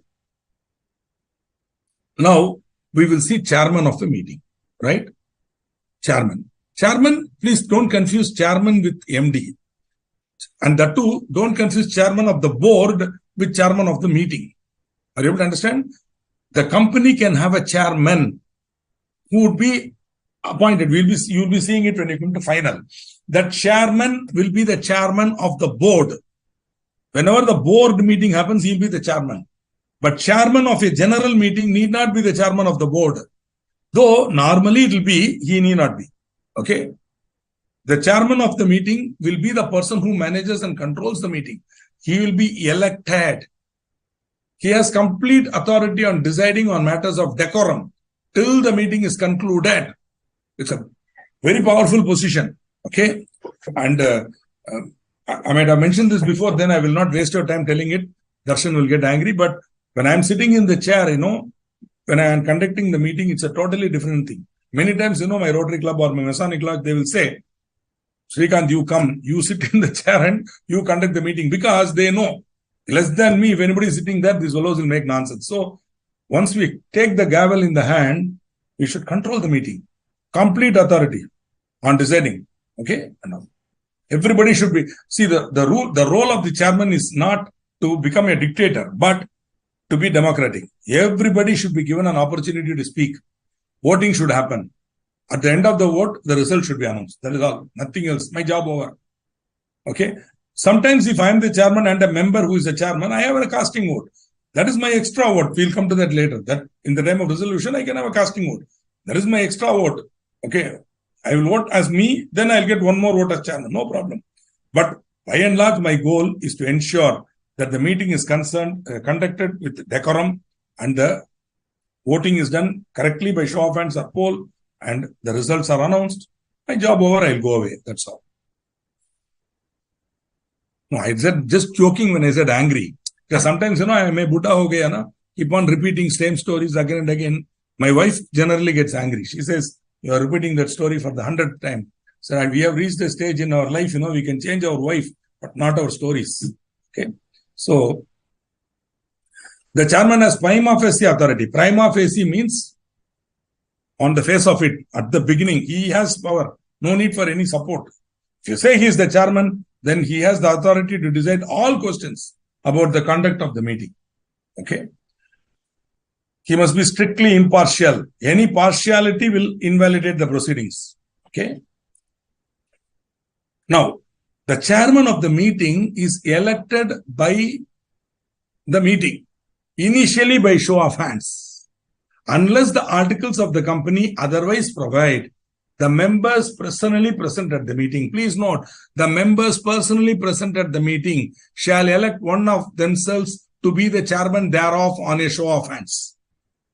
Do you notice one thing? In my example, I said one member is having 60%. He is sending a proxy. Remaining 7 guys are holding 40%, 6 or 7, whatever I told, are holding 40%. When I mentioned about chairman, what did I say? These 7 guys who are personally present will elect one amongst themselves as the chairman. I said that now. Once this chairman by show of hands is elected, then he will take over the meeting. But once you elect this fellow, a poll is demanded on the election of the chairman, then it shall be taken forthwith. Okay? The chairman elected on show of hands shall continue to be the chairman of the meeting unless and until some other person is elected as chairman as a result of the poll. And such other person shall be the chairman for the rest of the meeting. Got it? Now, I also mentioned a chairman has a casting vote. See, when there is a tie, that means what? When the number of votes cast in favor is exactly equal to the number of votes cast against. Number of votes cast in favor is exactly equal to the number of votes cast against. Then there is a tie. In the case of a tie, then the chairman will have one more vote. It is an extra vote, additional vote. Already he would have voted. See, let us say that there are 10 people, including chairman, voting by show of hands. 5 people for, 5 people against. Chairman is for. Chairman is for. Okay? 5. Now exactly equal. Now what the chairman can do? He can exercise one more vote. The casting vote. With that, the resolution will be passed. If the chairman does not use his casting vote, or if there is no provision for a casting vote, an ordinary resolution on which there is a tie is deemed to be dropped, defeated. It's dropped. It's a tie. Both are equal, not tie. It is neither defeated nor passed. It is dropped. That's all. Think about it. I am the chairman. I am against the resolution.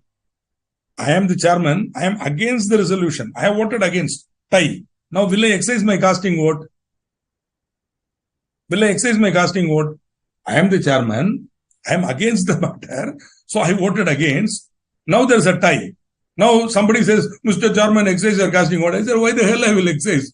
Because I don't want this resolution to be passed. It will be dropped. If I simply keep quiet, the matter will be dropped. Why should I vote? So casting vote will be exercised by the chairman only when he wants to pass the resolution. When he is in favor, so that is why even chairman can say, even before the beginning of the voting itself, he can say, hey, look here, I am for the resolution, right? If you guys are voting equally, then I will vote in favor only. Why do you want to have a meeting? Why do you want to have a voting at all, ma? Let's go on. Can be done. Why not? So, this is what it is. Where a poll is to be taken, now, demand for poll we have seen. Now, once a poll is to be taken, the chairman of the meeting shall appoint such number of persons as he deems necessary to scrutinize the poll process and votes given on the poll and to report thereon to him in the manner as may be prescribed. So, these people are called scrutineers. Okay. So then once the poll is demanded, the scrutineers will be appointed. Scrutinizers or scrutineers, whatever. See, this part of the topic is a little boring and it will be repetitive also. You will find that the same thing will be repeated for e-voting, will be repeated for postal ballot also. So I may be going a little fast. Nothing is lost. See, usually the scrutinizer will be a company secretary. He will come, he will do all nonsense. He won't know anything. He will simply come and waste everybody's time. But finally, he has to be there because scrutinizers, the job of a scrutinizer is to ensure that the poll sheets are correctly given, that they are properly collected, counted. Finally, he will announce the results. So the scrutinizer shall arrange for polling papers and distribute them to the members, etc. And in case of joint shareholders, the polling paper shall be given to the first named holder or in his absence to the joint holder attending the meeting in the chronological order. Suppose one has not come, two has also not come, three has come, you can give to three. If one has not come, two has come and three has come, only two will vote chronologically. The polling sheet will be in the form given in MGT 12. Polling sheet will be in the format given in MGT 12. Okay. The scrutinizer shall keep, I say, this will going to be repeated again and again, my dear friends. So kindly do not expect me to repeat it every time. I will simply say same as polling like that. So the scrutinizers will keep a record of the polling papers. Remember, in polling, the polling sheets are going to be physical paper. So that will be collected and it will be put in a box and locked and sealed. Then that those sheets will be opened in the presence of two persons as witnesses. Once the entire voting process is over, the that box will be opened in the presence of witness, and then the counting will be done and all that. And then the vote will be given. They will count the votes and they will prepare a report. Okay. If a member has appointed a proxy, has voted in person, the proxy's vote shall be disregarded, because some fellow, what he will do, he will appoint a proxy. Now he will also come and vote. Then you should be careful. So all this becomes the responsibility of the scrutinizer. That is why usually scrutinizers will be company secretaries in practice. Normally, see, though practicing CA can also go, generally we don't get into this activity. It's better. Anyway, there is a professional who is supposed to be expert in that. Let him at least take it up and do it. That's all. So, where voting is conducted by electronic means, the company shall provide all the supporting. See, the same thing will apply for electronic means also, except that in electronic means, there is no physical sheet. So, you will have to have a electronic control. There should be strict password control. See, the voting will be done by the shareholders using their password and ID. Okay, that file will be locked. Are you able to understand? See, I'm sure you're all experts in information technology, so you should know. It's a file, boss, and the application is there, right? So when you go through the URL, the application will take over. Using the application, he will vote, but nobody can vote other than him. User ID and password will be there. Then the file will be updated, dumped. But nobody can access that file. Okay, only one man can access. Who is that? The scrutinizer, who would be given the user ID and password. Using his user ID and password, he will open that file. And that's all. It's like an Excel file now. Automatically, he will run his counting software. Immediately, the software will count and give the result. Then again, he will lock that file. Nobody can touch that file. I'm sure you've done that now. Excel files, you have locked it now. Many times you would have locked an Excel file now, so that nobody can open it. Suppose sometimes when I'm sending a confidential report to a client, I will lock it. We will lock that file, and the password and thing, we will send it to him by another method. Some other method, either his personal mobile ID or some regular one. So he'll have the password. Then he'll use the password to open the file. Only then he can open. Nobody else can open it. So such technological support has to be given to the scrutinizer. And The scrutinizers report. The idea is to prevent fraud. Yeah, the idea is to prevent fraud. That's all. Okay. Form number is important to learn. Okay. It is important. Make a note of it. Not very difficult to remember. Nah. That's why I'm saying, now have a notebook. Make a note of all this. See, and you can. If I have mentioned it, I'm sorry, but I'll tell it again. So, spiritual retreat I went, I have a whole notebook of notes. We were studying a spiritual text, and about more than 250 verses are there. Out of so everything the Swamini is explaining, now I'm taking down notes. Just like you are a student here, I was a student there.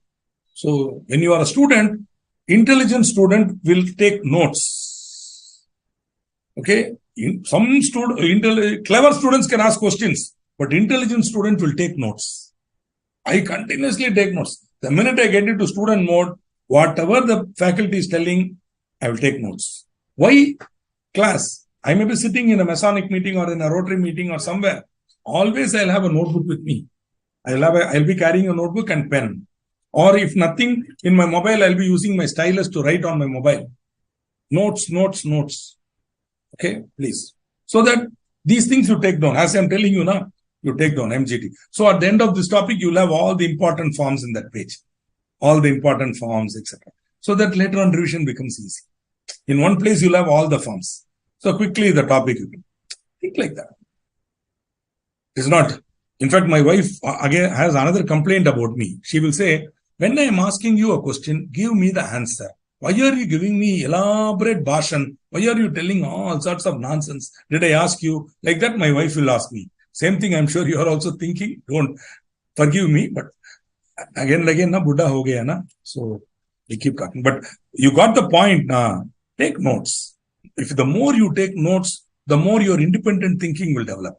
The more your intelligence will develop. As you listen, right, brain is working, improving. Your articulation skills will improve. Okay? Think about it. Asking questions is important. Taking notes is even more important. Okay? If you have seen Adi Shankara, no, in depicted Adi Shankara on Teachers' Day, the greatest of all teachers, Adi Shankara, he was sitting, before him, 4 students will be there. They'll all be having in their hands that palm leaf where they'll be taking notes. Well, Adi Shankara is explaining Brahma Sutram or explaining the Bhagavad Gita. These guys are taking notes. So, correct. In the same way, in board exams, the invigilator opens the question. Exactly. Absolutely correct. It will be locked up in the presence of 2 witnesses. The question papers. Correct. You're absolutely correct. I think you mean that it will be locked up now in the presence of 2 students. I don't think it will be opened. It will be locked. And once it is sealed in the presence of witness, it will be sent to the institute for correction. Then at that time, the chief examiner will open it. The seal will be broken. So this is how we ensure that, our exams are safe like that. See, once you understand that principle, this wordings and all, you can easily write on your own. Okay, got it? So once the report is given by the scrutinizer, the chairman will declare the result. Okay? In person or by writing. The scrutinizer shall submit a report in form number MGT 13. Okay? And the results of the poll shall be deemed to be the decision of the meeting on the resolution. This is thing. So duties of scrutinizer, they are given very clearly to ensure proper conduct of the polling, to maintain proper records of the poll, to submit report to the chairman, and to ensure compliance with 109 and Rule 21. Okay? Fairly simple. Now, we are moving to electronic means.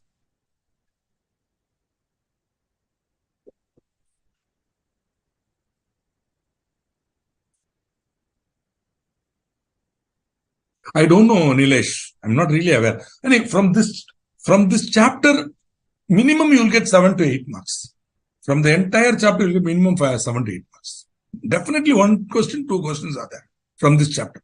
It's pretty huge. I know you feel bored, no? I can understand. This part of the topic is very boring. So you are asking, how many marks will come? See how your mind is jumping, huh? Instead of concentrating, your mind is jumping now. This is what Arjuna is asking Krishna, what to do. The answer given by Krishna, I will not tell today. In some other class, I will tell. When Arjuna, when he's listening, he's not able to concentrate. His mind is going to the reward and the result of that action. So he's not concentrating on the action. He's only concentrating on the reward. So he's getting confused. And the confused mind is a dangerous mind. So confused mind, calm. Okay. When you're calm, your performance will be totally different. When you're confused mind, how many marks will come? Mind is confused. Brahmati. It's called Brahmati. You are in Brahma. You are continuously circulating. Your mind is circulating. Concentrate. Okay. A member in the prescribed class of companies may exercise his right to vote by electronic voting. Obviously, listed company is going to be there. Every listed company should provide opportunity to the members for electronic or e-voting. A company having not less than 1,000 members. So, every company which has listed its equity shares, on a recognized stock exchange, and a company having not less than 1,000 members shall provide the facility to exercise their votes by electronic means. So, a lot of definitions are there. My dear friend, I'm going to skip it. I'm not going to read this. Except that cutoff date. I mentioned, when Darshan was asking me about e-voting, he said, should there also be a physical meeting? Yes. So the e-voting will not continue for, there will be a date, okay, for determining the eligibility to vote by electronic means. So who will be eligible to vote? That date should not be earlier than 7 days before the date of general meeting. So that is there. And electronic voting system, please read the definition. Definitely not important from exam point of view. Don't mug up this definition. Waste your time. Remote e-voting facility. Voting by electronic means voting through the e-voting facility, remote e-voting facility. Okay. Now, a member may exercise his right to vote through voting by electronic means on resolutions of the company, and the company shall pass in accordance with the provisions of this rule. Electronic voting and poll are same. Only difference in polling paper. Electronic vote records, e-records. That's all. It is done through the URL link. We will send a mail to him saying, please come on such and such a date, on or before such and such a date, 5 p.m. If you go to this URL link, you can vote. Please go and vote. That is how it will be done. So, this is the rule. The notice shall be sent to all the members. Okay? And the notice will be also hosted on the website.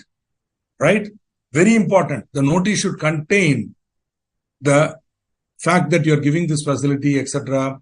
And all this has to be mentioned here. And you should also very clearly say that there will be a meeting.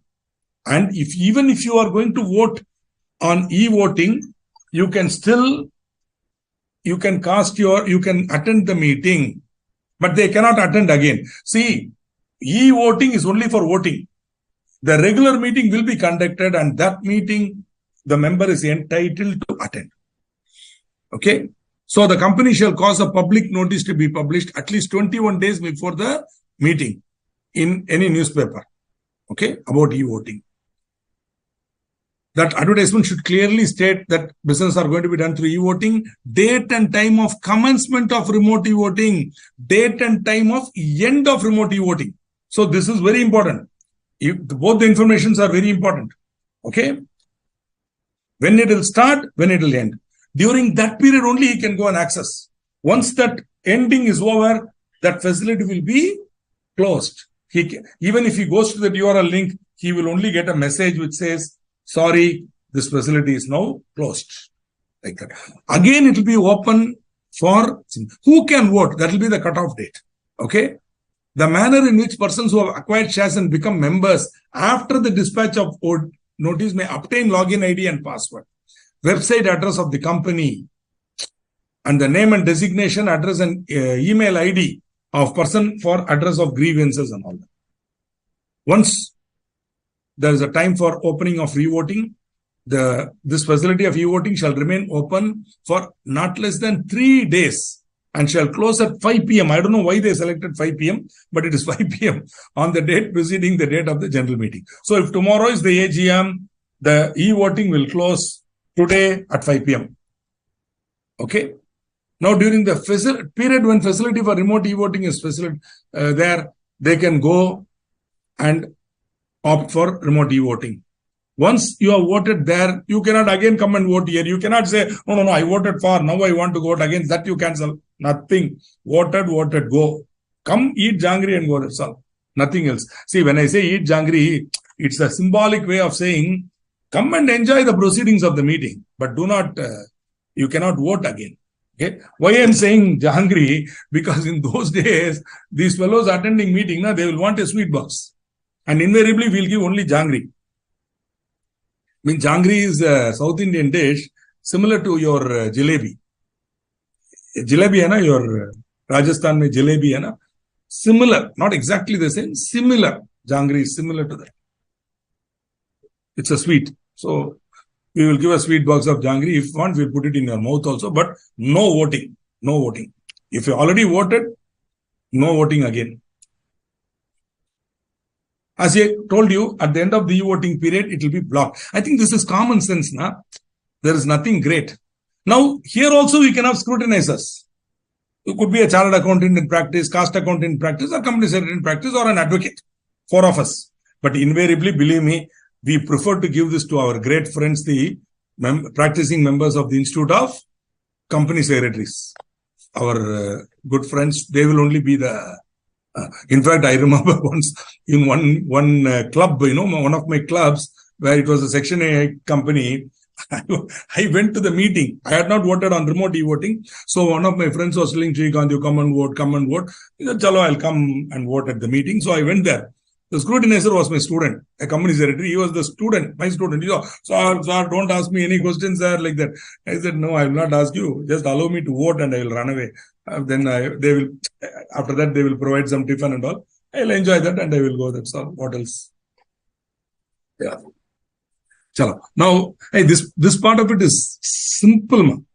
See, counting votes in e-voting is going to be very easy.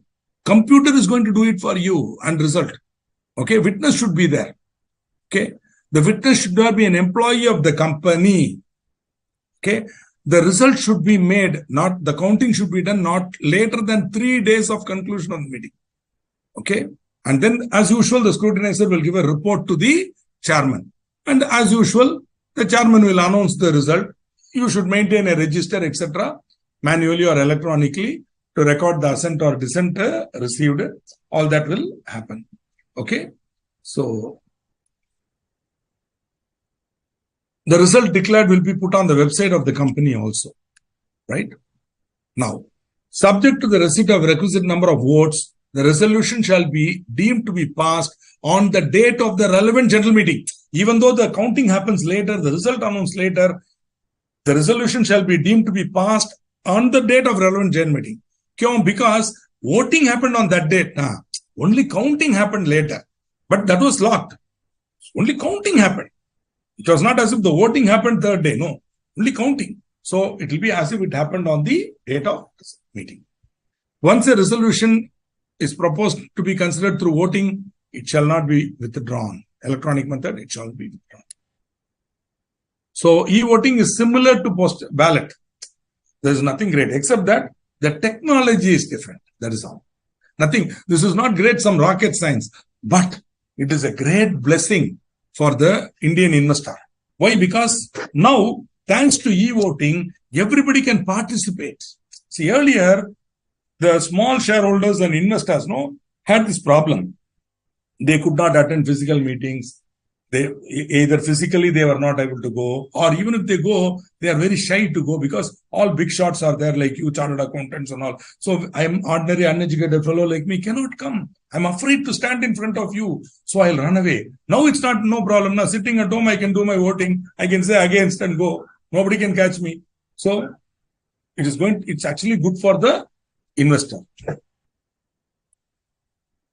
Okay, postal ballot. So we saw voting by show of hands, we saw polling, we saw e-voting, now for postal ballot. as the name implies, postal ballot means voting by post. Friends, today nobody is using postal ballot. Obviously, now why I will waste? Postal ballot means I have to post all this cost. I will as well go through electronic mode. So postal ballot means voting by post or through an electronic mode. Please note, voting postal ballot through electronic mode is different from e-voting. Got it? E-voting is different. E-voting is when there is a link, you go there, then there is a regular meeting. At that meeting also you can vote, then counting, etc., etc., etc. Whereas postal ballot is where you give him a facility to vote by postal ballot or by electronic means. In postal ballot, if you are using electronic mode, there will be no meeting. When you are using postal ballot and you are using, means what? I will send that resolution by email. The form will come by email. You simply have to sign it and send it back to me. Okay? You have to fill it and send it back. So the provisions relating to maybe they will send you a HTML form which you can fill up and then save and then attach and send it back. Okay? Or by and large today what they do now, they use the postal ballot format, but they give you the link. You go to the link, you fill it, submit it and go. But that is postal ballot because it is done through electronic mode. No need for meeting. So there will be a cutoff date. Before that date, you have to do it. Whatever is done, it will be collected. Scrutinizer will count. Result is announced. Okay. So postal ballot is slightly unnecessarily lengthy, but not used. If you are not using e-voting, you can do electronic mode. Postal ballot through electronic mode. Okay. So a company shall, in respect of such items of business as the central government may by notification declare to be transacted only by means of postal ballot. So many items the central government has said it cannot be done at physical meeting. It has to be done only by means of postal ballot. Wherever such item of business is there, then the company shall, may in respect of any item of business other than ordinary business, and any business in respect of which directors or auditors have a right to be heard at any meeting. Please be careful. Central government, difference between postal ballot and electronic mode. Only one difference. In electronic mode, there will be a physical meeting. Nilesh, listen and understand. In physical mode, there will be a meeting. Poll will be taken at the meeting. In e-voting, voting will be done through electronic means, but there will be a physical meeting where also you can vote. And finally, the count will happen and announced. Postal ballot is, there will be no physical meeting. All voting will be done either through post or through electronic mode. And then counting will happen and result will be announced. There will be no physical meeting. This is the basic difference between the two. Otherwise, as you are rightly getting confused, they seem to be the same. What is the big difference? Even today, if you suppose you get a notice from the company, you will not know whether it is e-voting or electronic mode, postal ballot through electronic mode. But they will mention very clearly, okay, but which section they are doing. Also, there will be no physical meeting, right? So there will be no physical meeting. That is a basic difference. Got it? So, see, I'll tell you what happened. These donkeys had already put postal ballot there. Before all this electronic thing and all happened and advancement in technology happened, postal ballot was there in the act. Now, our fellows, once they do something, they don't want to remove it. The MCA has that love affair with whatever they have done. Na? So it's like they have built a Taj Mahal of post ballot. They don't want to destroy it. So what they did, they ensured that postal ballot also continues in the new law. Though today, given the technology, there is no need. E-voting is enough. All you needed to do was, for e-voting, why you have a meeting, Baba? What was the whole purpose of the meeting? I said, why are all these fellows coming and attending? Only for voting. If voting can be done electronically, why have a meeting? Destroy postal ballot provision, make e-voting pakka, and that's it. Make it compulsory. This provision will become for e-voting instead of postal ballot. You say these matters can be done only by e-voting. No, they fall in love with postal ballot. No? So they will not allow that section to be, that provision to be removed. Okay. That is my view. As I said, the views expressed are mine. Okay. Otherwise, as Nilesh is rightly getting confused, I'm also getting confused. Why postal ballot? Who will use post here today? Tell me. posting and all that. So anyway, so central government has prescribed. See, this prescription is not there for e-voting. E-voting is listed companies mean you have to do only e-voting. All matters e-voting. Whereas postal ballot, only those matters which have been prescribed should be done by postal ballot. But if the company wants, they can do other matters also. Got it? And in respect of any item of business other than ordinary business. So postal ballot cannot be used for ordinary business. Meaning what? Those 4 matters, no postal ballot. Adoption of accounts, declaration of a dividend, appointment of directors in the place of those retiring, appointment or reappointment of auditors and fixing their remuneration. This cannot be done by postal ballot. Okay. Why? Don't ask me. MCA and God only know. Maybe at this stage only God knows. Even MCA might have forgotten why they put this type of rule. Okay. Transact such business by means of postal ballot in such manner as may be prescribed, instead of transacting such business at a general meeting. See, at the time when postal ballot came, the Institute of Company Secretaries were all putting garland on the MCA people and saying, you are God, you are great, you are giving such a relief to the investors and all. But postal ballot was only one stage. E-voting is the conclusion. As I told you now, in 1991, in the same Thiruvananthapuram, I presented a paper. When I said, you as well have a virtual meeting, Baba, and e-voting, why have physical meeting at all? At that time, the technology was not there. When I wrote this in 1999, the paper, the .com had just started. So there was no, technology. So at the time, as usual, our fellows were laughing. Srikanth, very good, nice paper you read, sir. We enjoyed like that, and then they went off. But now, if that paper they will remember why have postal ballot. Straight away go for electronic voting. No, postal ballot also will have. So any item of business required to be transacted by means of postal ballot may be transacted at a general meeting by a company which is required to provide the facility to members to vote by electronic means under section 108 in the manner provided in that section. Finally, they have linked it. They said, in case you have to provide, then you give postal ballot as electronic voting.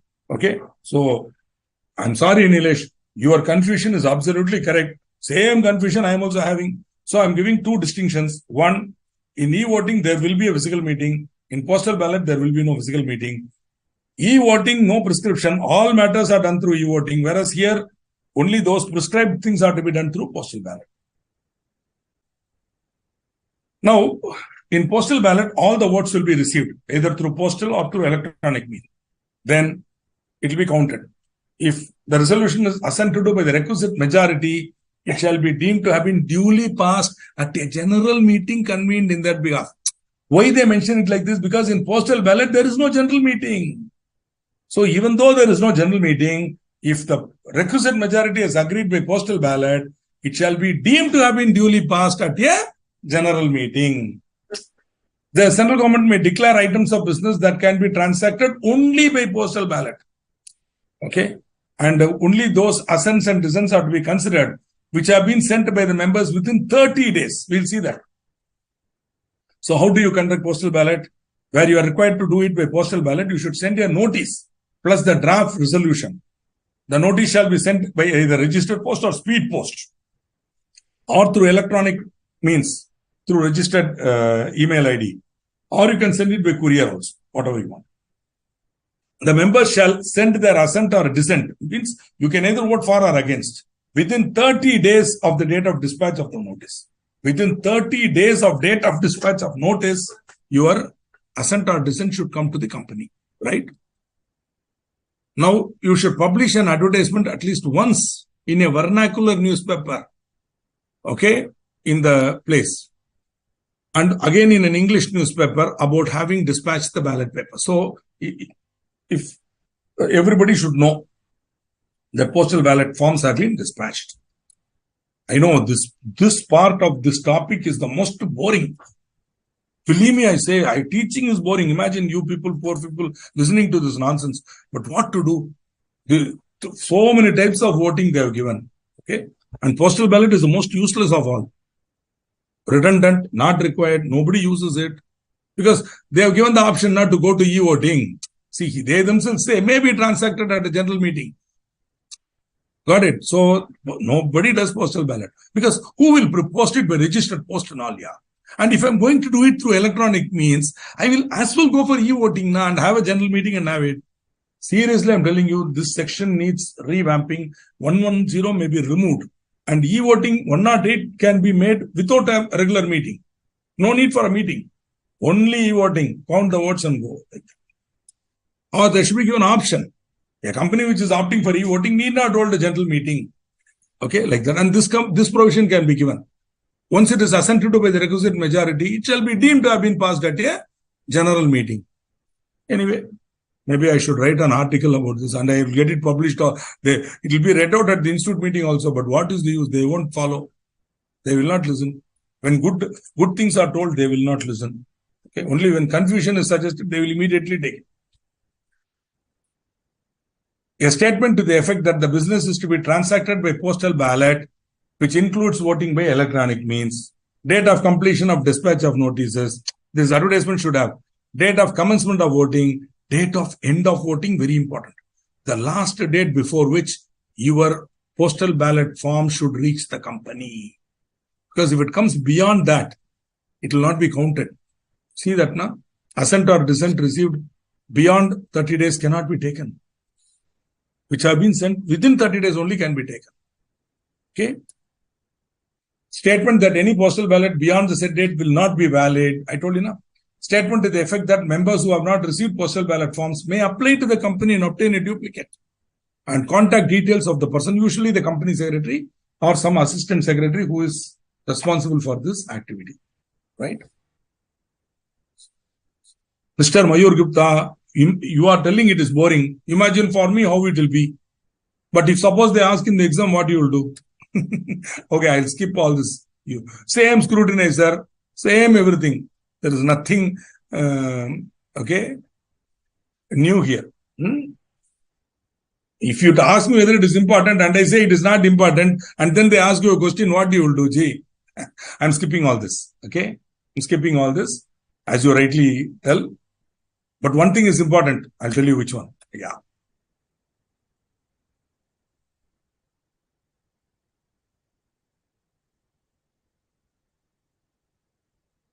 Those matters which can be done only by postal ballot. Are you able to see? These matters are those which can be done only by means of postal ballot. What are they? Alteration of objects clause of the memorandum. What it? Alteration of main objects and alteration of object clause. Alteration of articles. Okay.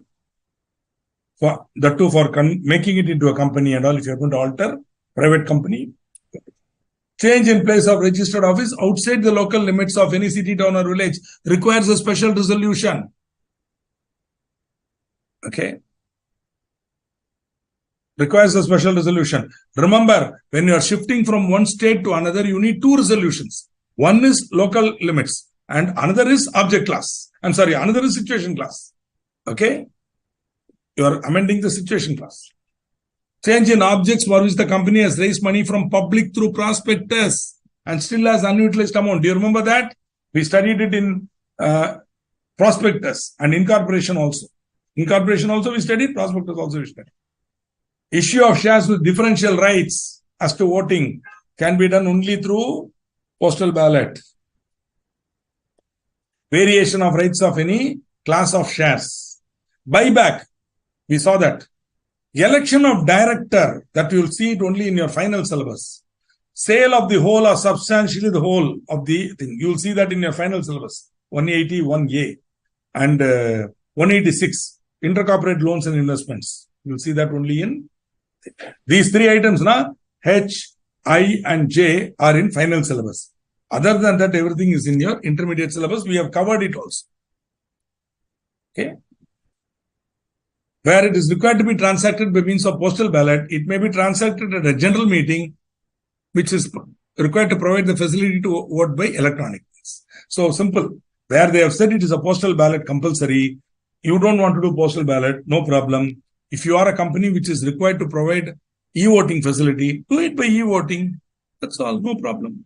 You transact it at a general meeting, give e-voting facility. So this is the postal ballot provision. I think since we have, sort of made good ground, I'm very happy that we have covered very good ground today.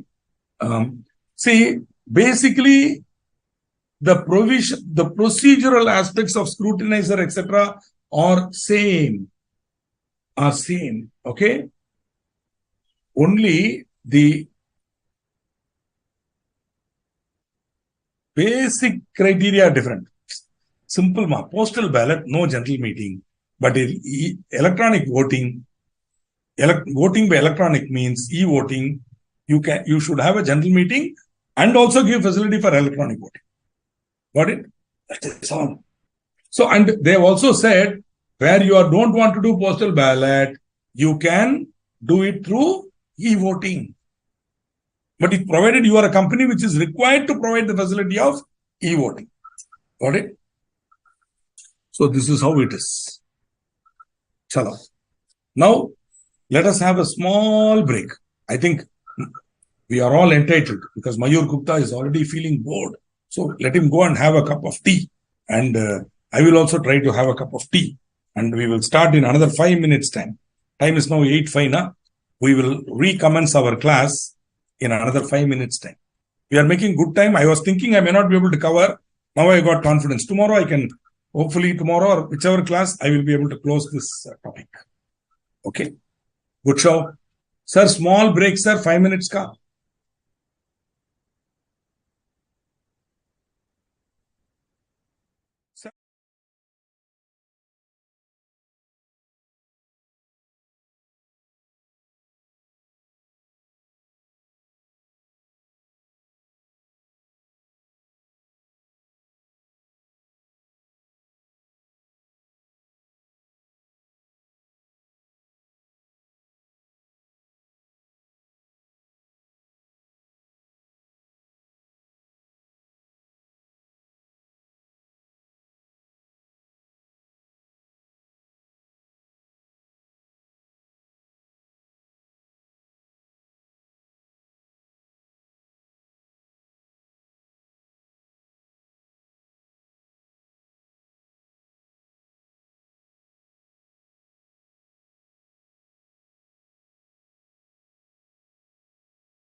Welcome back from your well-deserved break. Today we will have, I will be extending a little bit. Maybe I might be going on till 8:40, 45. I may, because I find that we have completed well. So tomorrow evening we can hopefully finish, inshallah, but let us see. So, can a company restrict the voting rights of its members?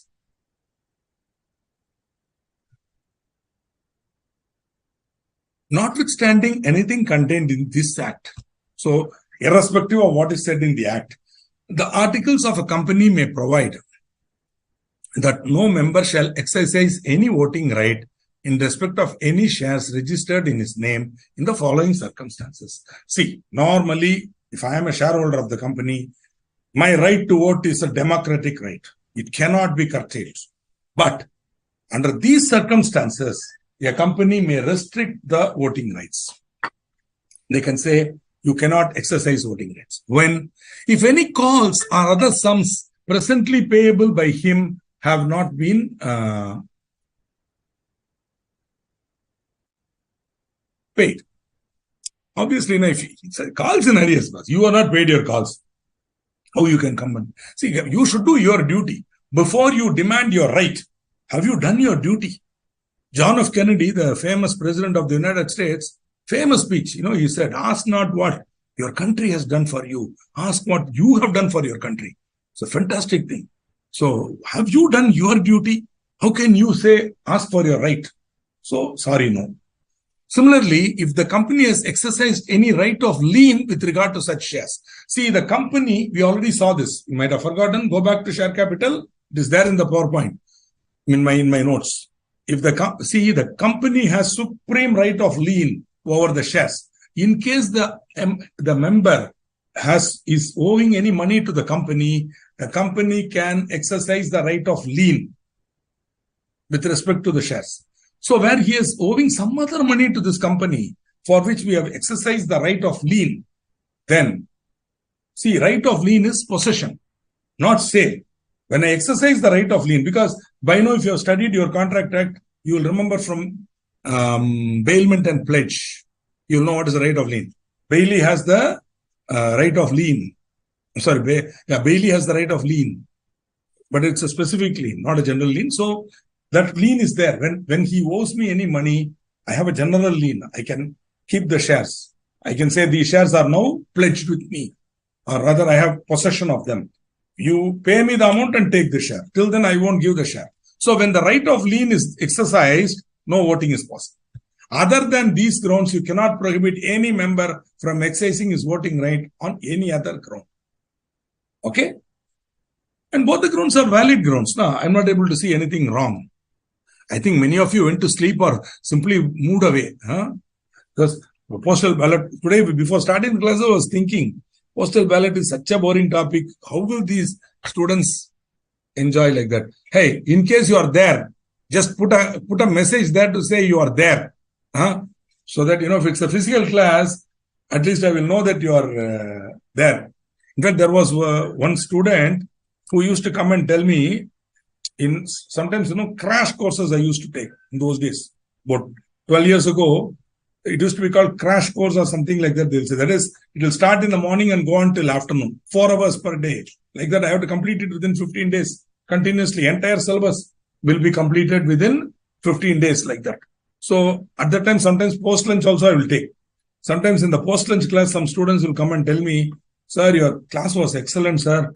Only thing, don't raise your voice occasionally, sir, like that they will say. Because Darshan is saying he's still alive. Dikshita is. Thank you. Okay, now continuing. Remember, every member has one vote on show of hands. One person, one vote. But on poll, one share, one vote. So if you have 200 shares in Reliance Industries Limited, it is 200 votes. Correct. Lien means the right to retain the possession. Correct. Thank you for confirming. Nilesh, you are there. Mayurji, Darshan, Tikshita, welcome. Just anyway, another hardly for 20 minutes. Every member has one vote. So if you have 200 shares in Reliance Industries, you have 200 votes.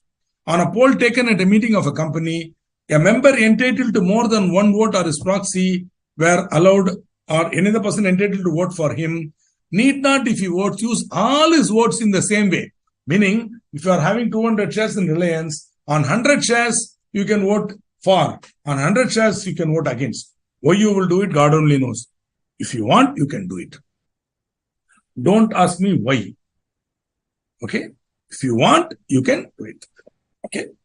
It's an enabling provision. If you have votes, you can split that. Okay?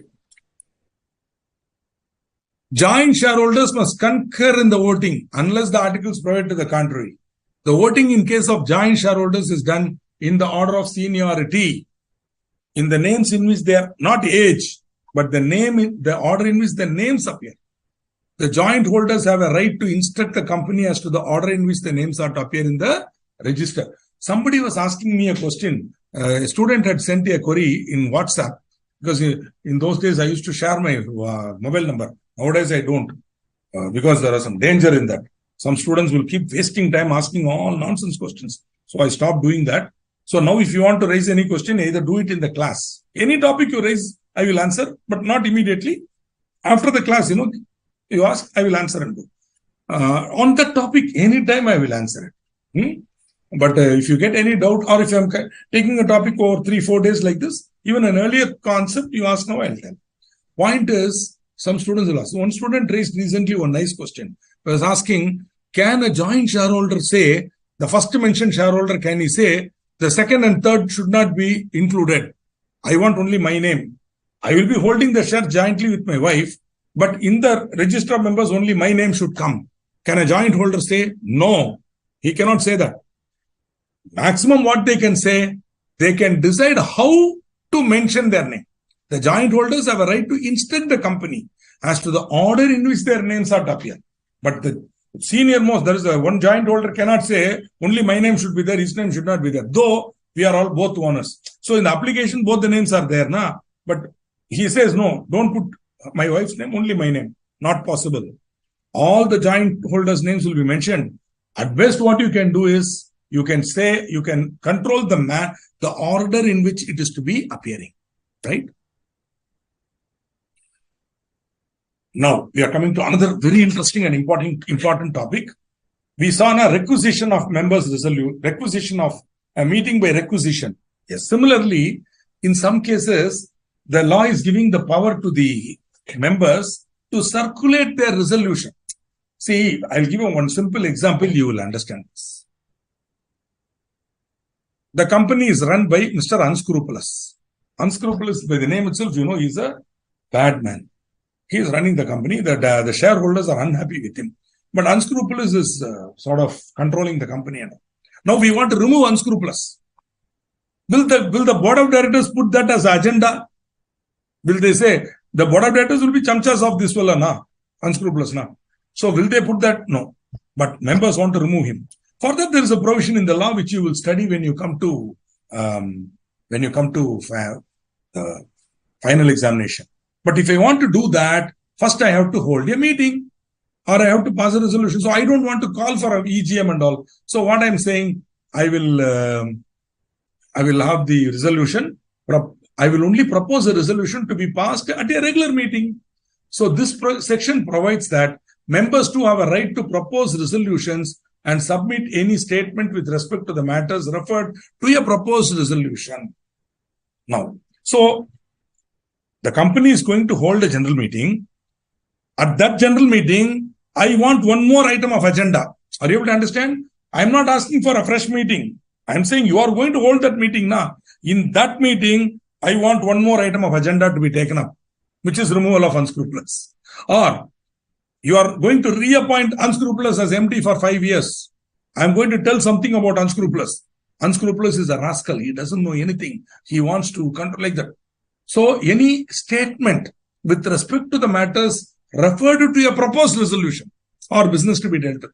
So either I want to propose a resolution or on an already proposed matter, I want to give some additional information. Whatever it is, members have the right to send it to the company. So such resolution and statements received from the requisite number of members as specified in section 100. Here they are linking you directly to that. You remember, na? Yaad rakhiye bas. Go back. I already taught you now. For the purpose of requisitioned meeting, who can be? So that shall be circulated by the board to all the members entitled to notice of the meeting and shall be taken up at the meeting. A company shall, on requisition of such number of members as required in section 100. Do you remember? The requisite number for EGM, requisitioned EGM. Please go and revise it. So if you know that, now you for one-on-one also it's the same. So once they give notice to members of, once the requisition is given by members, it will give notice to the members. So once the company receives the notice, the company should then give notice to the members of any resolution which may properly be moved, okay, and circulate to members any statement. So once they receive it in time, it has to be sent to all the members. Now, very, very important, time limit for a deposit of requisition together with a sum reasonably sufficient to meet the company's expense for circulation. So, time limit. Okay. First of all, freeze this. This is the freezing. Date of meeting.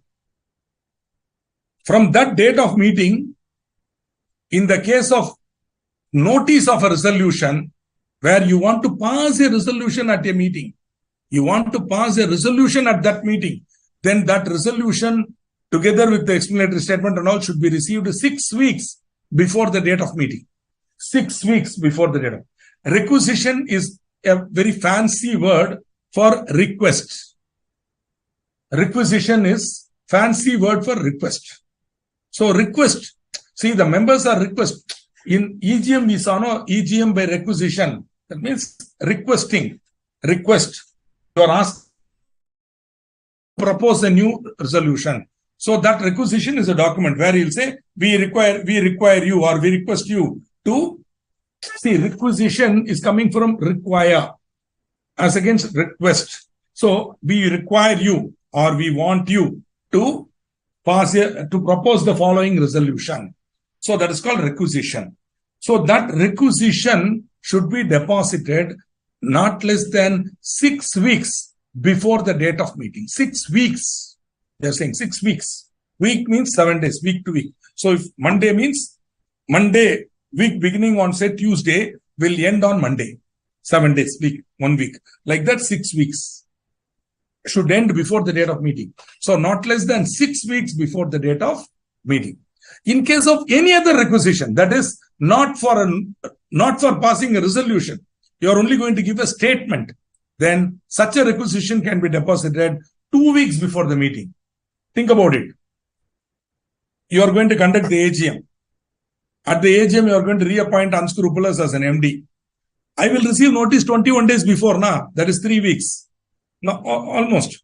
Then now I can say, I will give information about Unscrupulous, what a rascal is. All that you put in a paper and send it now. That requisition, and you can say, this should be read out at the meeting. That requisition should be deposited 2 weeks before the date of meeting. But suppose you want to have a meeting for removing requisition, for removing Unscrupulous. Then you want to pass a resolution for removal of requisition. That notice should be given 6 weeks before meeting.